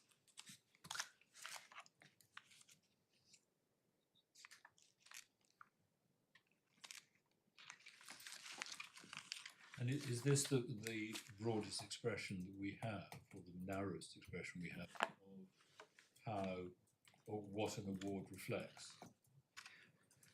It is the, I think, the clearest exposition that you get from Strasbourg as to what the award accepts. I've seen the other. I've shown you the other formulations as to how it's been put by the domestic courts. I'm going to show you in due course how Mr. Justice Green tried to bring the strands together to work out how much should be awarded, what the factors were that included the conduct of the defendant, for example. But to answer my lord's question bluntly, I think yes. And can you remind me, is the domestic award supposed to reflect the Strasbourg award? Not in quantum. No, but sorry, in its qualitative nature. Yes, my lord. In other words, I can't remember what the Human Rights Act says. Does it say just satisfaction, or does it? It is just satisfaction that you would receive under the Human Rights Act. Right. Section 8, is it? Section 8, my lord, yes. And the principles, I'd submit, that Strasbourg applies, both as to the rationale for the need for those awards and to the purpose of those awards, would need to be reflected in the domestic court's approach to properly give effect to the convention as required by the Act. Yes, But because otherwise you're not. Otherwise, you're not. But as cases, I mean, not least the, I'll show you in a moment the judgment of then Mr. Justice Leggett in the case of Alceran, as that develops in some detail, the quantification of awards would be done by reference to domestic factors, not least reflecting the fact that there are very different GDPs and living standards in the various member states of the Council of Europe. Yes, but that's a different point. That's a different point, yes. Just before we leave this, I mean, the phrase moral damage one sees sometimes in civil law judgments. I've always vaguely thought I knew what it meant, but I'm not sure I do really know what it means. Is there anywhere which explains to an English lawyer what's meant by moral damage? No, my lord. I mean, it's a What do concept, you as say my it lord. means? Well, there's certainly a concept in civil law, in certain civil laws, in which that's an express term, an entitlement to damages for moral damage. But I'm Yeah, not quite, sure that yeah. helps you in terms of interpreting the convention that, of course, applies to common law and. I understand that, but I mean, they are here, as it happens, using a civil law term, because it's not a common law term. My lord, my submission would be that best understood, that reflects the fact and the affront of the violation of fundamental But the rights. fact and the affront, Yes. that's to And say the affront to convention values. Yes. And the violation of convention rights. Well, all right, yes. And of course, highly relevant to this claim Is the convention rights in play, the convention rights of the appellant, not her mother? Well, I mean, it suits you to say, I'm not saying it cynically, but it suits you to say that. But I think if I'd been asked out of context what I understood by moral damage, I think I would have understood it to mean more to do with the impact on the person, that they've suffered things like distress, loss of dignity, what I might call personal impacts. Now, I may just be wrong about that. As I say, it's a term I've ever used, not knowing what it means, but I've seen it from time to time and thought I knew what it meant. And I thought it meant more what I've just said rather than what you've just said. So I wouldn't mind knowing what the right answer So, is. my lord, my submission will be it cannot mean just that, because that does not sit with all the passages that I've just shown you as to the very nature of the scheme for just satisfaction for breaches of the fundamental rights. That the focus is on the breach of those rights. The focus is on upholding and vindicating those rights. I do see that.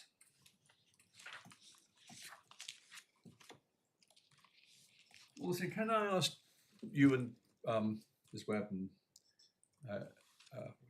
Root, I've just remembered, I've forgotten the name of your junior, just to give some thought over lunch to whether there is some recognised definition of moral damage as a civil law concept, because that would be useful. Of course. My lord, can I indicate where we're likely to end up in the space of an hour? Just with some knowledge of various different civil systems, you will have some civil codes, not least those that are based on the French code, which is reflected, for example, in the Algerian or the Iraqi, in which you'll have a clause in which you're going to have moral damages as a type of damages. There are other civil codes, not least in some of the in some countries in Africa or indeed in South America, in which you will not necessarily have that. So there's not going to be, I think, a unified. Some civil codes will have it. It will mean some things in some civil codes. Oh well, some will have it, some will won't. That's not a relevant point. If you say some civil codes have it, and means that different civil codes mean different things by it, that would be worrying. And if you say that's the case, so be it. I'm as I was in Algeda, in awe of your international constitutional law knowledge, but and I'm impressed if you can be able to put chapter and verse in an hour. I was hoping for something more high level, but if there isn't anything, we'll just have to do our best. My lord, we'll do our absolute best to have something for you for 2 o'clock.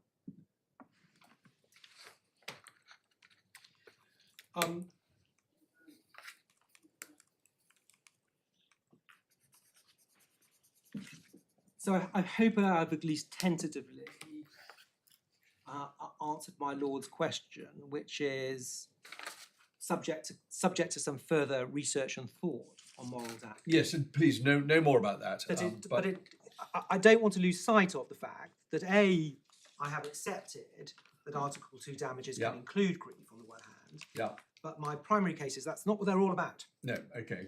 And you can't effectively say, well, it's all about moral damage and that must mean the personal impact, separated from, of itself, the importance of having compensation to vindicate rights. Yeah.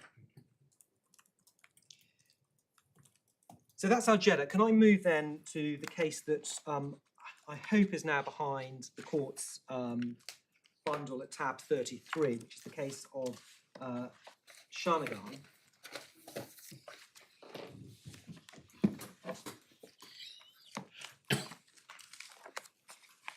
Now, this is not a case about a breach of a positive obligation under Article 2. Rather, this is a case about the failure to investigate a death. So the applicant was the mother of a man killed by paramilitaries in Northern Ireland in circumstances in which there was suspicion about state collusion. Therefore, it said, giving rise to an obligation on the state to investigate it in a way that's compliant with Article 2. Now, on the interested parties submissions, this would be a case that is connected to the death.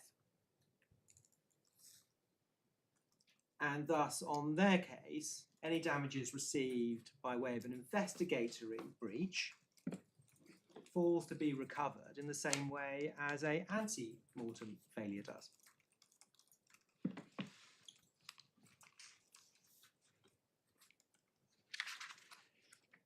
I'm afraid it's not in the electronic I've got it, bundle. it's fine, I have got an electronic Very version. grateful. And the relevant paragraphs are paragraphs 104. Can we just orientate ourselves? Yes. I take the point exactly. If you're looking at just a loose connection, you could say that a failure to investigate is connected with death, but it is, to state the obvious, it's a very different sort of convention failure, isn't it, than we're looking at, where you've got a failure to protect, and it's that failure of protect that gives rise to the circumstances in which criminal activity can occur, which is our case. Contrast to failure to investigate, which just feels a little bit different. But it's different. It's different. It's a breach of a different obligation. Yes, well, I accept that, but I'm addressing this again through the prism of the negative case, seeking to show that the authorities' broad interpretation of paragraph 49 can't be right, and on their interpretation, it doesn't really make a difference. These are all Okay, that connected. point. These are all connected to the death. I understand that. Yep. And of course, just to stress the point that I know my lady will have, that under Article 2, for a breach to occur, I mean, all the focus of this appellant's case under Article 2 isn't on the death itself, it's not about the murder by the third party, it's on the things that should have been done prior to death. So again, that's quite conceptually different from the death itself. And indeed, for the purposes of Article 2, you don't even need to prove that those failures caused the death. That's quite distinct under Article 2, because the focus is on have those rights been breached, not did they cause on the balance of probabilities No, death. no, we've looked at the case that says that, but there Yes. still has to be a connect. I mean, you are claiming damages under Article 2. In other words, there has been a death, and you're saying there's a state implication in that death, aren't you? That's Yes. what gives rise to the Article 2 claim. Yes. Can I show you Shanagan, though, Yeah, and the treatment in okay, Shanagan? please. And could I just direct the court to paragraphs 142 to 144?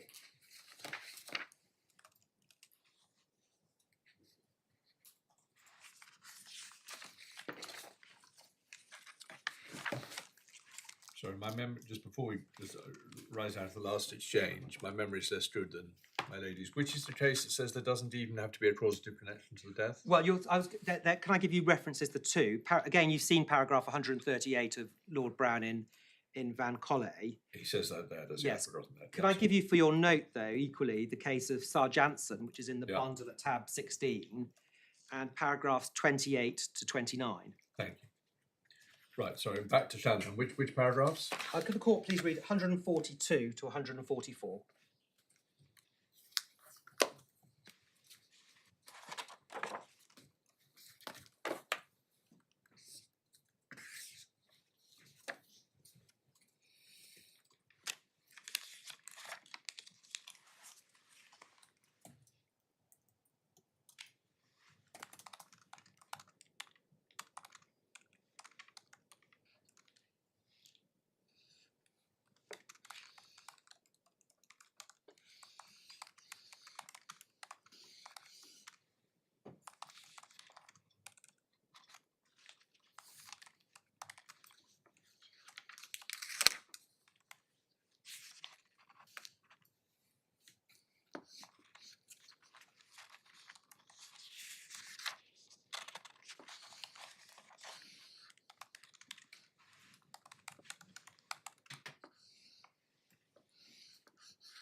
Do we happen to know what the award under the criminal injuries compensation scheme comprised?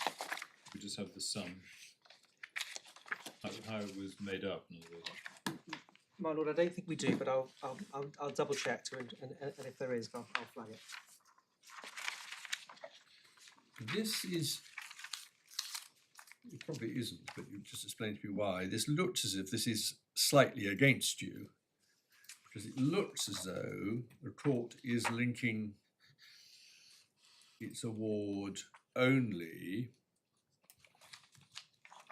it's making a distinction between the vindication of the applicant's convention rights, which would be sufficiently compensated by the finding of a violation, and the feelings of frustration, distress, and anxiety which she suffered, saying, well, because of that element, you must have some, you must have an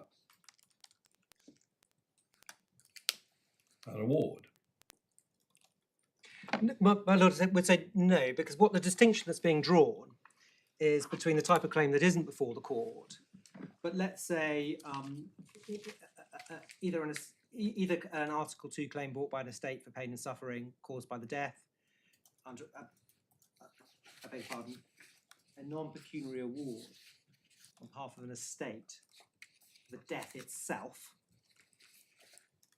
on the one hand, or an Article 3 award by someone who has been tortured by a state agent. Yes. You can Well, obviously, this isn't that kind of case, but for the particular point I was putting to you, that's for other points of view, it's an important distinction. But just how the court appears to be seeing it in this paragraph is quite binary. If you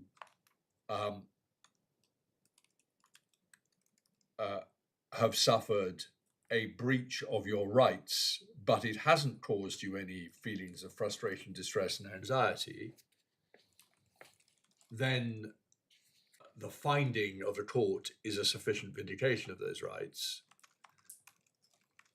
Or maybe, but if you have suffered some feelings of frustration, distress, and anxiety which are not sufficiently compensated by a mere finding, then you should have some money as well. That's what that may not be the whole picture, and so, but that's how this paragraph seems to play out, isn't it? Well, my Lord would respectfully say no, and I can make that point when I turn to my next heading, which is the fourth heading, which is the requirement to have compensation for a breach of a fundamental right. Okay, I've seen in light of that, my Lord. It may all become clear when we look at other authorities, but just looking at that in isolation, that's my that's how I'm seeing it at the moment. But you may show me it's not the whole picture. Well, my Lord, I'll seek to do that, and I also the appellant's submission under not least paragraph 144 is the important distinction that's made between the purpose of compensation under the scheme, which could cross over certainly with a direct claim if you've been tortured or killed by a state agent. Oh, sorry, I'm not talking about the last paragraph, the last sentence at all, the CICD point. Yes. That's irrelevant. That wasn't what I was focusing on. Did you think I was? I'm so sorry. I was focusing on the two prior sentences. The applicant must therefore suffer feelings of frustration, distress, and anxiety. The court considers the applicant sustained some non-pecuniary damage which is not sufficiently compensated by the finding of a violation as a result of the convention. And then skipping over the next paragraph, the next sentence, you get £10,000. Yes. Well, my Lord, in so far, and I think when I show my Lord the authorities that follow, I'm going to say that's probably not how that should necessarily be interpreted. No, well, that may be. I don't want to be rude about the Strasbourg court, but like us as well. Sometimes it's not entirely consistent, and I've noticed this in the area of damages in particular. Yes, Yeah. yes. And but what I would also say is, of course, that in the context of breaches of the investigatory obligation, damages are invariably lower than other aspects. At the moment, I don't think, for this particular point of view, this point of principle about how it approached it, I'm not sure it matters that it's a breach of investigatory or a positive obligation. Well, insofar as if the awards are lower for a breach of an investigatory obligation, one can see that it may be more readily satisfied by other forms of redress other than And also it can be corrected, of course. It's the other thing about an investigation. You can have a subsequent investigation. Yes.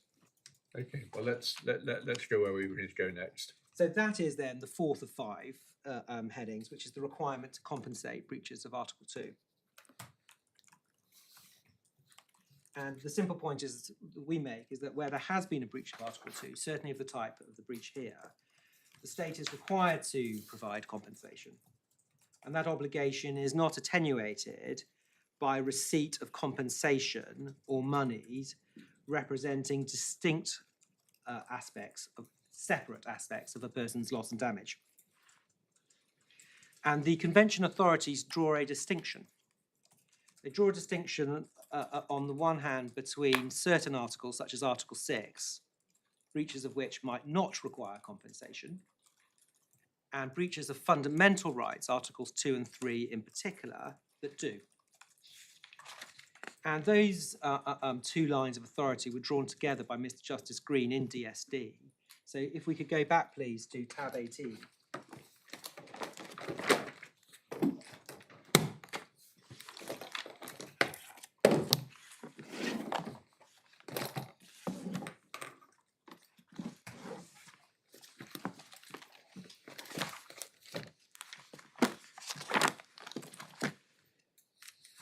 And if we could pick it up at page 684, paragraph 18, under the heading when a non-financial remedy will suffice.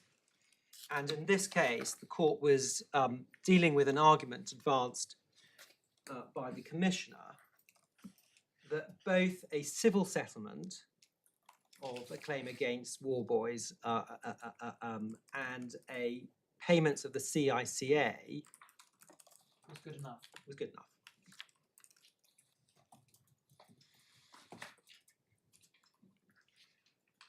Can I ask the court to read, please, paragraphs 18 and then 24?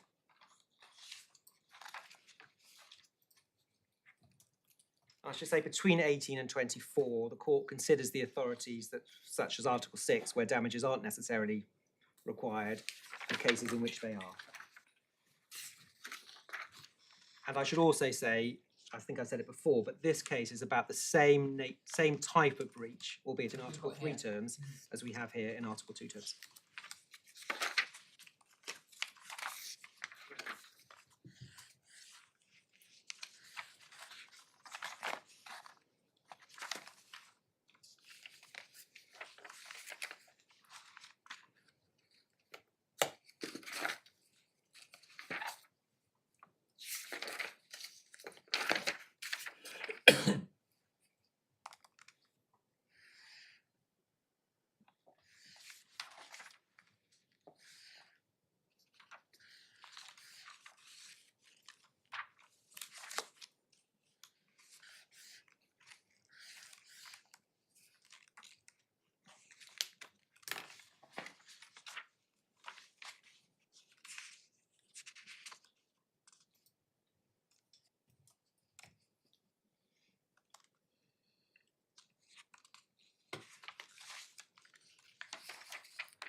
see the phrase moral suffering Yes.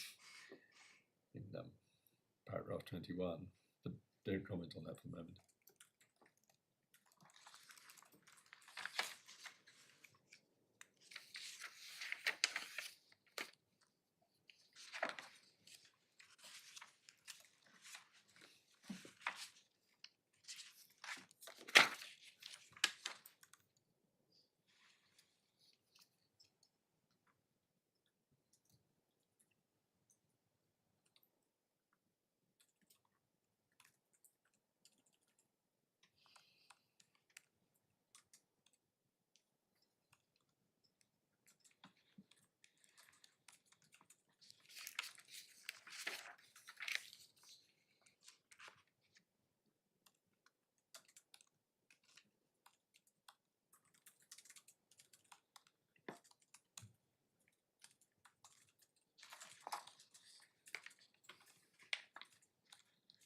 Did you say to the end of paragraph 24? Yes, I'm so sorry. In fact, 18 and 24 are the key paragraphs. Oh, I'm so sorry. I read 18 to 24. That's probably why I was taking. Paragraph 27, it's quite well. You're going to show us what he actually did. I am, yes. And I was going to start to do that by showing you the encapsulation of the defendant's submissions, paragraph 43 on page 692.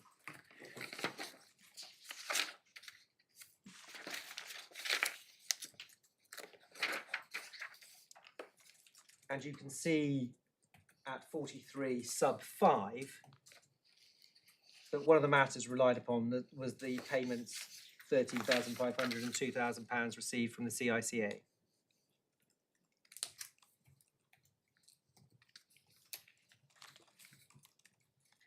Yes. And the judge rejects submissions that taken together with the civil claim, precludes an award of just satisfaction in monetary terms on the basis that they were addressing different legal complaints. And can I take you through his lordship's reasoning? He starts at 49 with a summary of the position that Strasbourg adopts, page 695.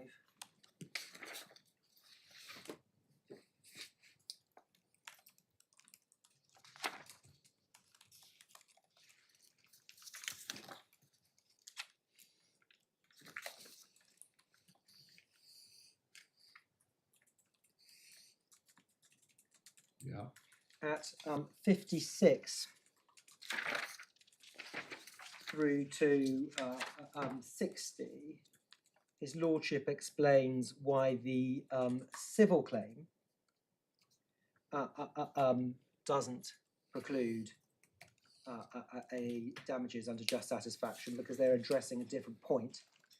They're all about the harm caused by war boys, the civil claim against war boys, and not addressed to the antecedent failures of the state.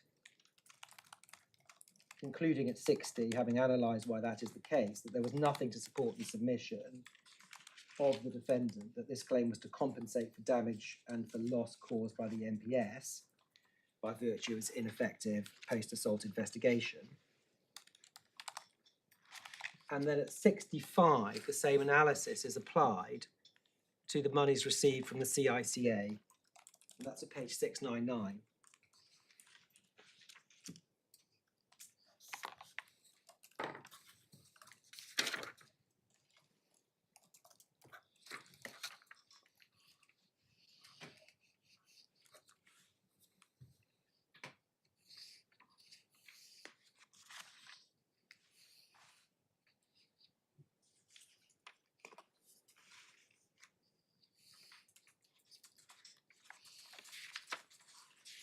Yeah, sorry, just to spell it out. The problem here was they suffered, I can't remember what the facts were, very serious assaults, or perhaps in some cases less serious assaults. War boys, probably these were both very serious. Very cases. serious, yes. They were both raped, yes. Then they suffered further distress by the failure of the police to take the claim seriously. Is that really what it No, it's despite the knowledge of the risk, what they should have known of the risk of war boys, they failed effectively Oh, I see. to Did I not apprehend read it properly? Let me just They're a bit different, and it goes back to those earlier paragraphs. DSD, I think, there was a failure to apprehend war boys, or they let him out early, or they did something, and she was subsequently assaulted. But the There thought was a causal link there, but not a But- I causal. thought it was the other way around, that with one of them, if the police had done what they were meant to have done, you would have averted Yes. the assault, Yes, because he wouldn't have been on the streets. yes. But the other one, the thought was it made no difference. She probably would have been assaulted anyway, but she still got damages for the fact that her convention rights had been. Yes, but if you Is that right? Yes, those prevention rights are the same prevention rights in both cases, but less. One in which it is shown to have been causative, but the other doesn't matter. It's still a breach of the convention But rights. could I just, my lady's got the advantage of me because she's read what actually happened, but I was just looking at the introductory sentence of paragraph 60, where what Mr. Justice Green says is that the damages he got in the civil Yes. claim were for damage and loss caused, were, as you expect, effectively the damages for being raped. Yes. And he's distinguishing that from the loss caused by the police by virtue of its ineffective post-assault investigation. And I assumed that meant, which one could well understand, that she suffered further distress from the fact the police weren't taking the complaint seriously. Am I misunderstanding? It might have flowed from the failure, so it's adopt. Can I? Okay. I think I'm could have broken my promise to finish by lunch anyway, and Yes. Well, that doesn't matter. You're being extremely helpful, if I may say so. But at the moment, that's the passages you've shown us. That's the distinction I draw, which is slightly different, which is not quite the area you've been in up to now. It's a perfectly straightforward distinction between the damages that she suffered from being raped, which may itself reflect in previous breaches in investigating war boys properly yes, on the basis of other complaints. But then the damage she suffered from an inadequate investigation of her case after it occurred. yes. But the point I'm seeking to extract from it is there is a distinction between what the civil proceedings, we'll come on to the CICA in a moment, what the civil proceedings are aiming at, which are the rape themselves, Yes. and the Human Rights Act, which, Oh. which are aimed at something else. And Absolutely, so you, absolutely. the distinction But, is- well, I would have thought that was okay. It may help, I don't know, but I think the answer to my Lord's questions may be in paragraphs 26 and 27 on page 687. Yes, well, I didn't. You were keeping those as a treat for me later, were you, Mr. You would come to them at a later stage in your argument. if it's going to be helpful to come back to the particular facts on that, then of No, course I will. I feel in safe hands. You do it your way, and I'll see the answer to my case when we get there. Where did you want to go next? I wanted to show you, my lord, the kind of key bit, which is having dealt with the civil claim, his lordship then turns to the interrelationship between the Human Rights Act claim that he is assessing Yes. and the CICA awards. Yes. And he does that at paragraph 65. Yes, we've already read that. You've got that. Yeah. Can I just show you, because we've got it open, how he then deals with that? Because his lordship says they're entirely different, but recognises there may nevertheless be some overlap. Yes. And so he deals with that when he comes to quantum in a kind of not in a kind of broad sense to give some account to it. And you can see that in respect of DSD at paragraph 129, page 729.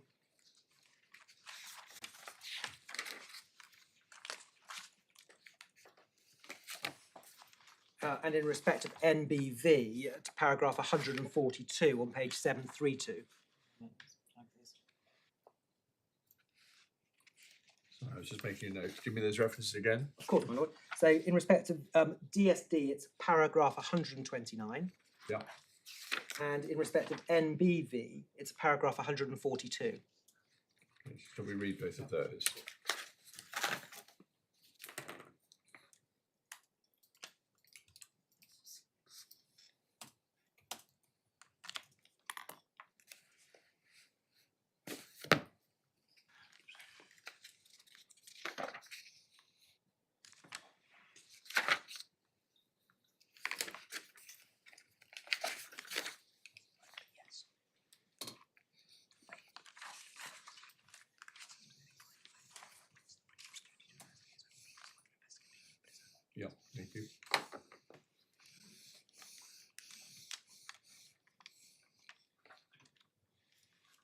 Can I test the interested parties' arguments by reference to this case of DSD? Because on the facts of DSD, which have a very close analogue to this appeal, albeit it's direct victims, not indirect victims, but it's a breach of the positive obligations. On CICA's analysis, they would be entitled to recoup all the monies that they paid.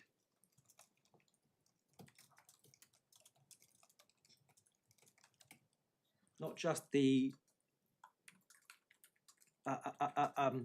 footwork of the trial judge to avoid double recovery, but all those sums on CICA's analysis would fall to be paid because they arise in respect of the same injury as they would define paragraph 49.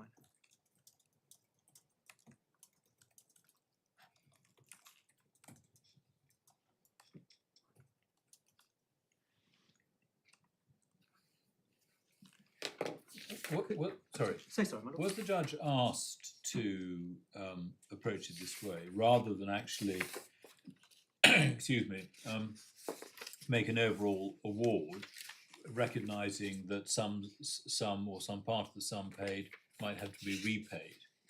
My lord, I think from the parties, his lordship was presented with a more binary position, which is here you've got the compensation award and here you've got the civil award, and that means you don't have just satisfaction. I'm not sure that his lordship was presented with submissions as to precisely how you would, if that was rejected, as he did reject it, how you then seek to Right. identify within the CICA award precisely what the overlap is. But he did take it, he says in 142 there's a greater degree of overlap between the sums received, which would include the sums received. Yes. But it's what his lordship has done is identify, without spelling out the various components, that there is indeed some overlap, but not Yes. complete overlap Yes. between the I awards, take that. and taken I account of think it. That's because MBV was the one who was raped and who wouldn't have been if the police had done what they meant to have done. In other words, you're converging on the same harm, if you want to put it in that language. But I think the point was with DSD, it was a failed investigation, so she suffered additional trauma because of the police handling after the event, something like that. But It's different. that certainly explains, yes, my lady, and that certainly explains the kind of general conclusion that you're not comparing like with like. Yeah.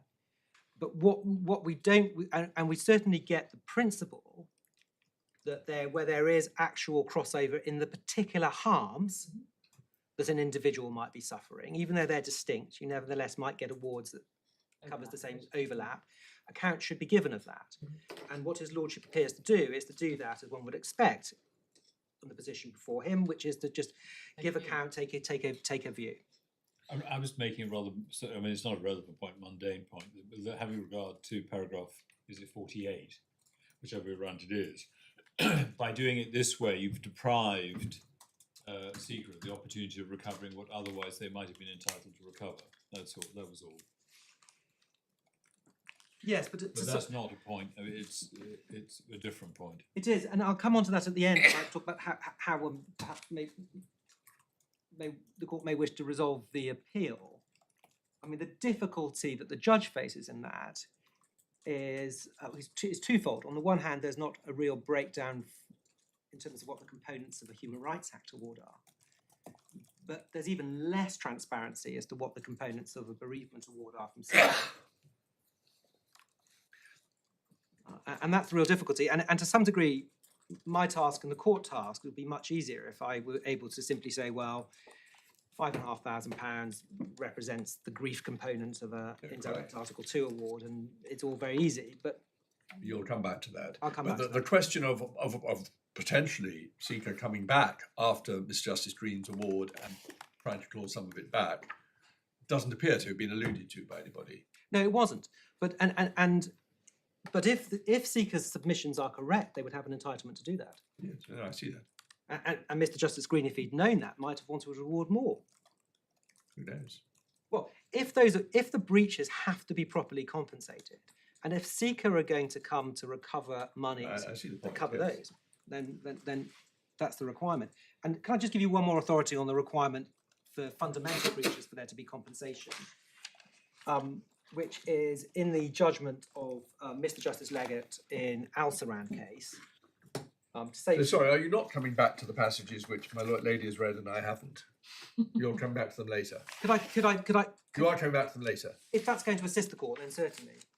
Oh, I see. No, I thought it was part of your plan to come back to them later. That's why you weren't taking them. I would certainly like to read them at some point, so I'll read them now in that case. Of course. Yes, give me a second. So it's 25 to 27, effectively.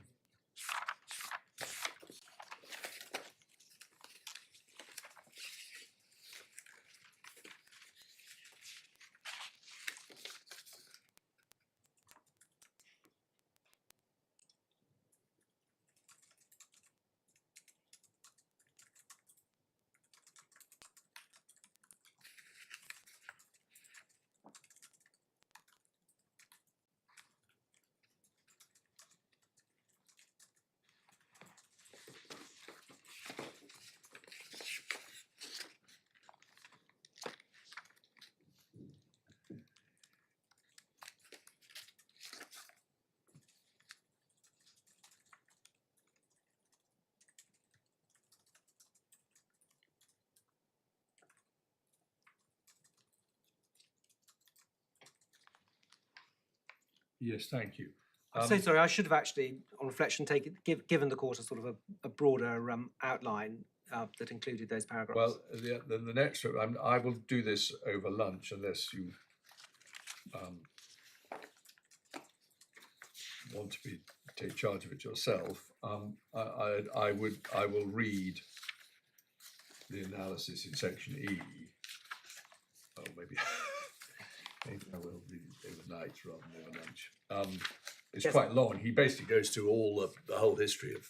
He does. I'm not sure you're going to extract from that, though, my lord. Although No, or okay. take what it wants from it. You're going to I extract will do those it clear as general principles. background. Yes.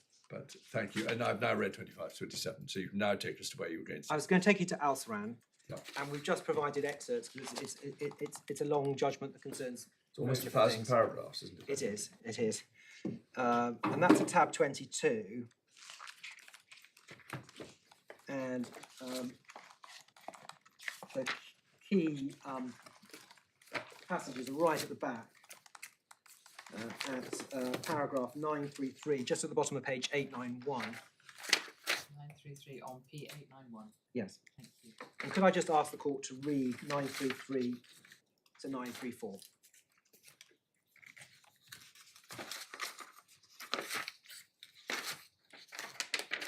Yes, you were in this one, weren't you? Yes, my lord.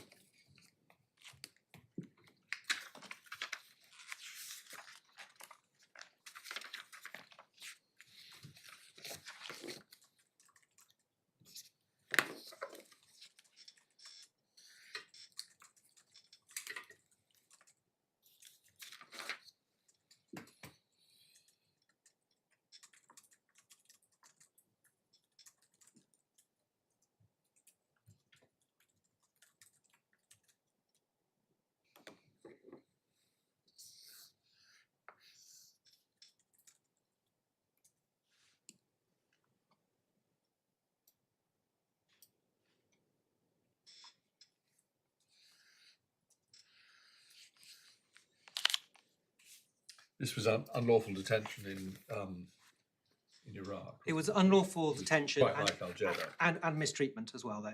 Yeah.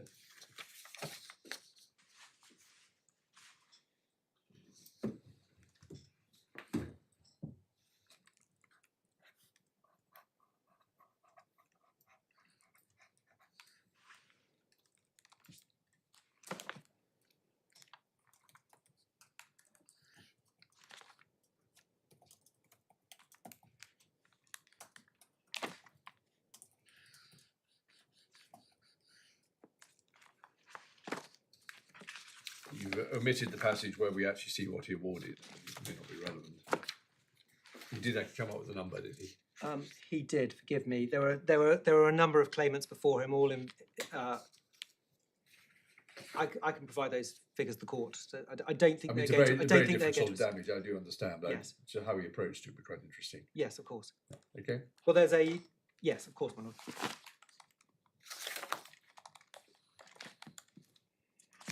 Those were the cases that I wish to show the court on the issue of this kind of jurisprudential basis, as it were, Yes. of Human Rights Act damages and the contrast with awards under the scheme. Could I turn to my final heading under this part of my submission, which is the double recoverability as a rationale for paragraph 49. Yes, so that's the roadmap you gave us at the beginning, is that we're still under your head too? Yes, Yep, okay. going through the cases in a little detail will allow me in part 3 to be pretty snappy. No, I with understand, some yeah, I'm not submissions. critical at all, just want to keep track, yep. Yes? So as per my answer to Lord Justice Moylan earlier this morning, the 1995 Criminal Compensation Act and the 2008 scheme were introduced to give effect to the United Kingdom's obligations owed under the Convention on the Compensation of Victims of Violent Crimes. And perhaps I can just give you a reference in the authorities to how it was implemented and why it was implemented, which is in the judgment of Lord Justice Leggett in JT, tab 24, paragraph 65, page 966.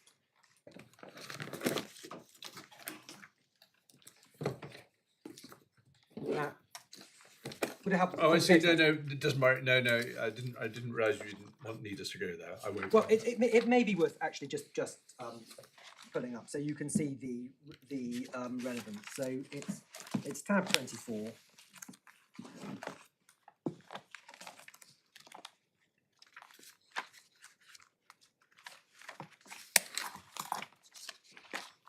Which paragraph did you say? Well, perhaps I said 65, but Yes. perhaps we can start at 65.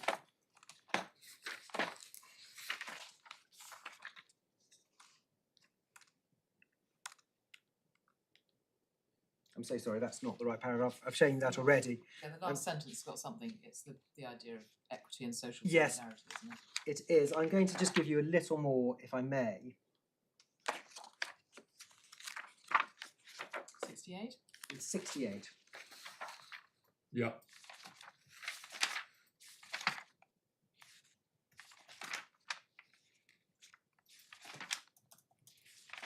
But you also then I'm get... sorry, just, it may not matter, just for accuracy, any longer, does that mean that the scheme predated the convention? Not the two... What's the date of the convention? 1983.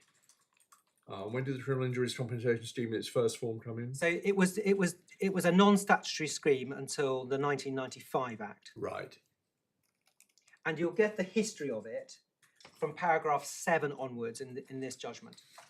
So His Lordship sets out the kind of the how the scheme used to operate under the prerogative powers. yes, that's right, those all coming back. Convention at paragraph 13, the Act paragraph 15. Yeah, okay, He also refers to a EU directive. That directive doesn't touch upon relevant issues to this court. It simply concerns cross-border yeah, rights. okay.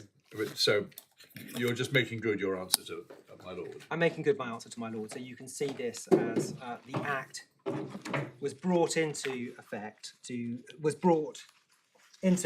because of international law obligations. And could we pull up the convention, if we may, which is in volume 1 of the authorities behind tab 1.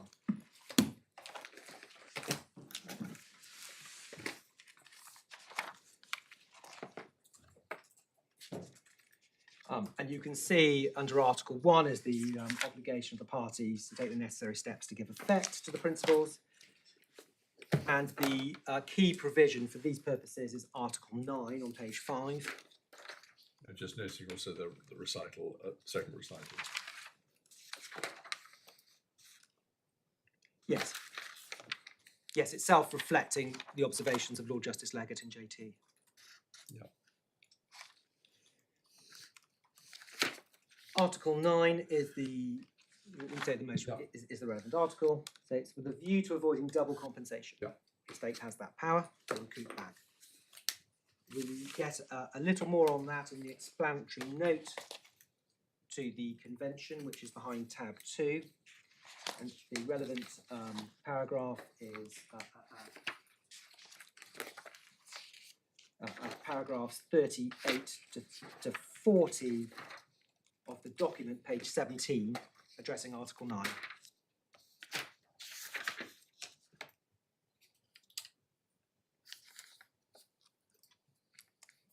So all about double compensation. Yeah.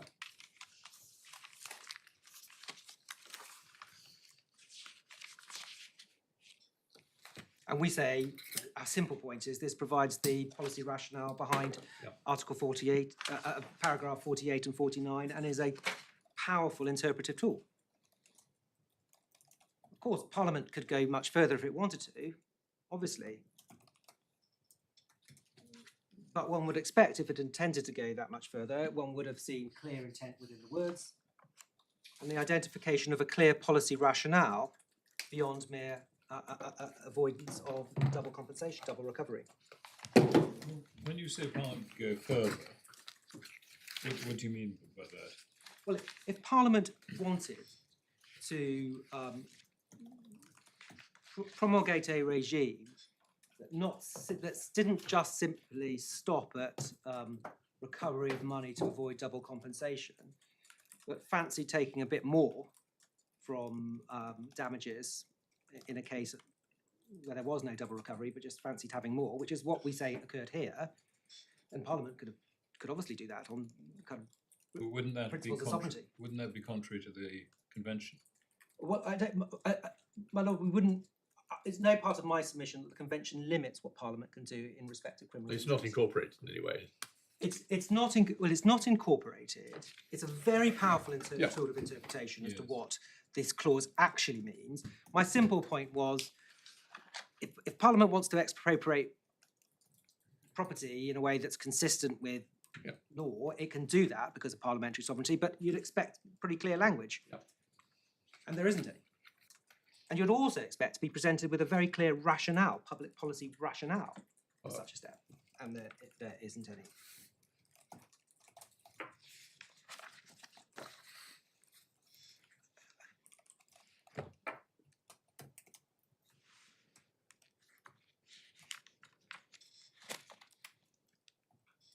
One further textual indication that 49 and 48 need to be read simply as rules about double recovery are the provisions in the scheme falling under the same heading at the top of paragraph 45, which of effects of awards and other payments, which relate to the payment of benefits.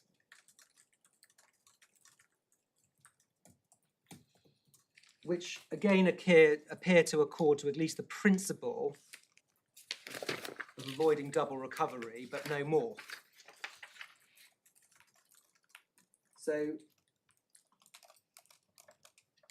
in with the schemes tab 5, paragraph 45 is at page 63. And you can see under 45.1 that compensation from the authority can be reduced to take account of benefits received for the same contingency. But by way of example, at 45 sub 4, no reduction in the paragraph will be made to take account of any social security benefits or insurance benefits paid in respect of the first 28 weeks of lost earnings. Now that's interesting because you can only recover lost earnings from the authority after 28 weeks. So they're not here seeking to take account of benefits I'm that not sure I don't quite fall got within that, the scope. I haven't quite got that. Not at all, my lady. So no reduction, you see at 48.4, 45.4.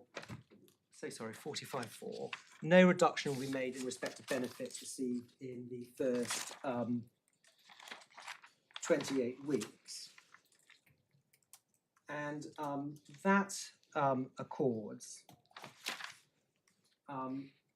forgive me, with the loss of earnings provisions in the scheme that only kick in. You only get compensation for loss of earnings if you've lost earnings beyond those 24 weeks. Give me what's the paragraph that says that?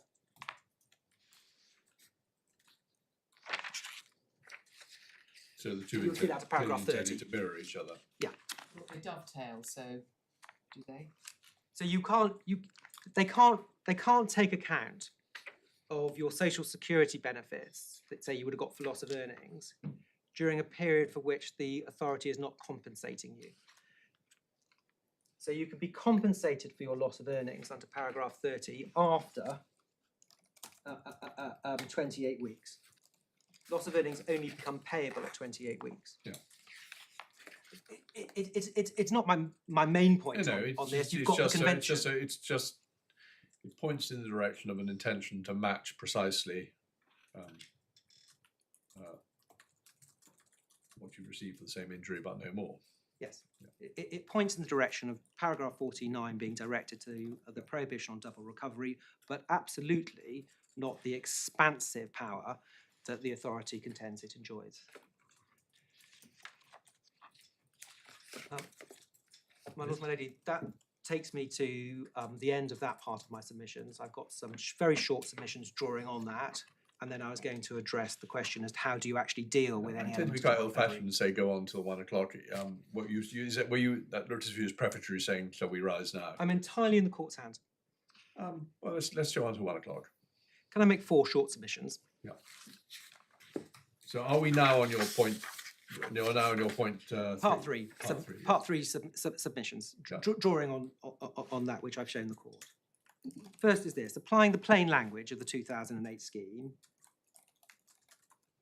the CICA award is not in respect of the same injury as the Article 2 award. Common factual predicate cannot render them claims about the same injury.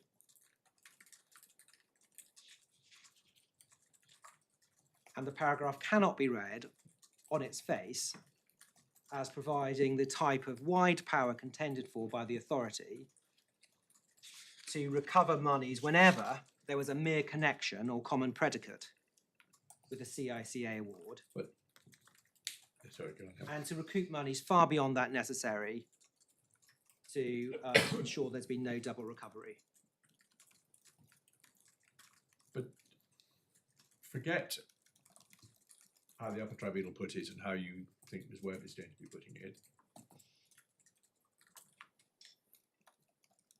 Is it not, in respect of the same injury, in a much narrower respect, that the CICA award is for what the claimant has suffered as a result of her mother's death? And so is the HRA award. No, because the HRA award is not in respect of what she's said. I mean, those are the consequences that may sound themselves an injury. All right. I thought that was going to be one of your further points, because you were here trying to attack a point about a common factual predicate not being, i.e., simply the fact that the mother has died in both cases isn't enough. Yeah. And that, I'm speaking to myself, I accept and have accepted all. I quite see why you've got to Brian Small, because it's the case that you're facing. But that isn't the difficult part for you from my point of view. It's the fact that actually what C has suffered from her mother's death is what she's being compensated for in both cases. Now you will have other points which I suspect can be your points 2, 3, and 4, but if they're not, you better deal with them now. Saying, oh well, it's in order to vindicate her the breaches which have occurred of her Article 2 rights. And I might ask you some questions about that, but I thought that wasn't the point you were on here. My lord, if I can kind of summarise, putting away my impeachment Yeah. of the approach of the Upper Tribunal and the authority. There is a clear distinction between the purposes of an award under Article 2, what it's addressing on the one hand, and the CICA. So the Article 2 award is not about the mother's death. It's about the failures of the duties owed to the appellant herself to have in place the preventative measures the preventative measures to protect her mother. Now, And that would be so even if, contrary to your case, the whole of the £10,000 or even the 5,500 were addressed to grief. No, because there's another layer to say. So at the most basic level, these are totally distinct claims, but insofar, and even though they may be addressing, as a matter of principle, different large harms, a failure to prevent the death itself, there may be, when one quantifies both, that there are areas that will inevitably overlap. There will, which I would define as injuries within the term of paragraph 49. Now, where they overlap, and grief is an obvious example, because I accept it can form part of an Article 2, and it may well form part of the bereavement award. Insofar as it does, and so far as that is grief arising from the death, Article 49 bites. Well, So even though they're quite distinct and serve different purposes, where there's an overlap, the state is entitled to recover, see Article 9, see how that's been implemented. I accept that, but no more, no less, in respect of injuries being particular overlap of harm. Shall we put? No, I'm going to. So you could. So I think so. This is your fallback argument. The primary argument is there are for different things. There is no overlap. They're just aiming at different targets. And these compensations, the money is paid for really for different things. Well, my lady, I don't think I can maintain that. I know that's the argument on paper, Okay. but I don't think when one actually comes down to the granular level as to what is being compensated, I can maintain an argument that there is, in fact, there's a complete separation.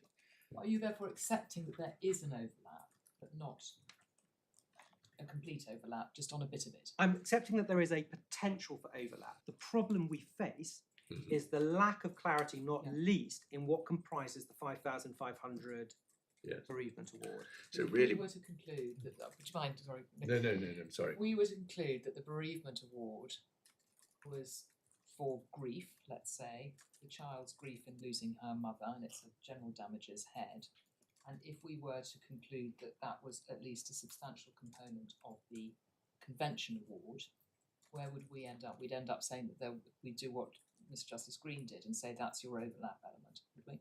Yes, if you conclude that the grief element of the Article 2 is represented by at least £5,500, then you would deduct the £5,500 if that's where you end up. I'm going to make submissions as to why you should exercise real caution before reaching that conclusion, but I accept that. So I hope that makes it's not the position of advanced in writing, but I do think it's the proper one to advance before this court. Is this really where we have come down to, which is that your worst case scenario is that you succeed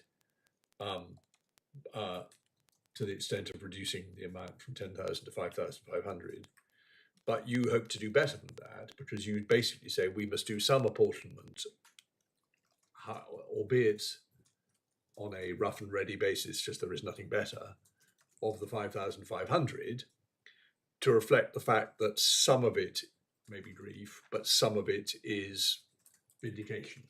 Yes, although you may also consider simply allowing the appeal with that broad rationale, but you may consider that there's so little transparency into what the 5,500 comprises that the matter is best left to the CICA to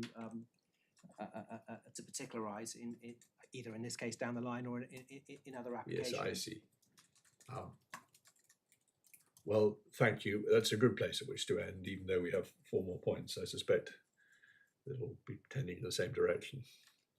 Well, you will be a little bit more time after lunch, but not much. That's right, my lord. So I think it's still realistic, given that you've had to cover a lot of ground, to think we'll finish today. Yes, my lord. You're not bound by that, Ms. Webb, but Very grateful, thank you.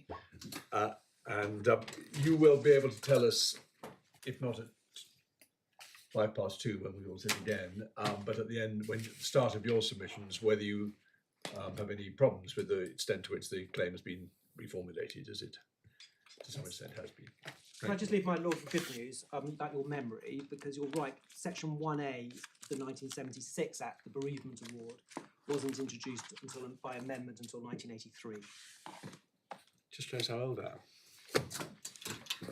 am. Thank you very much.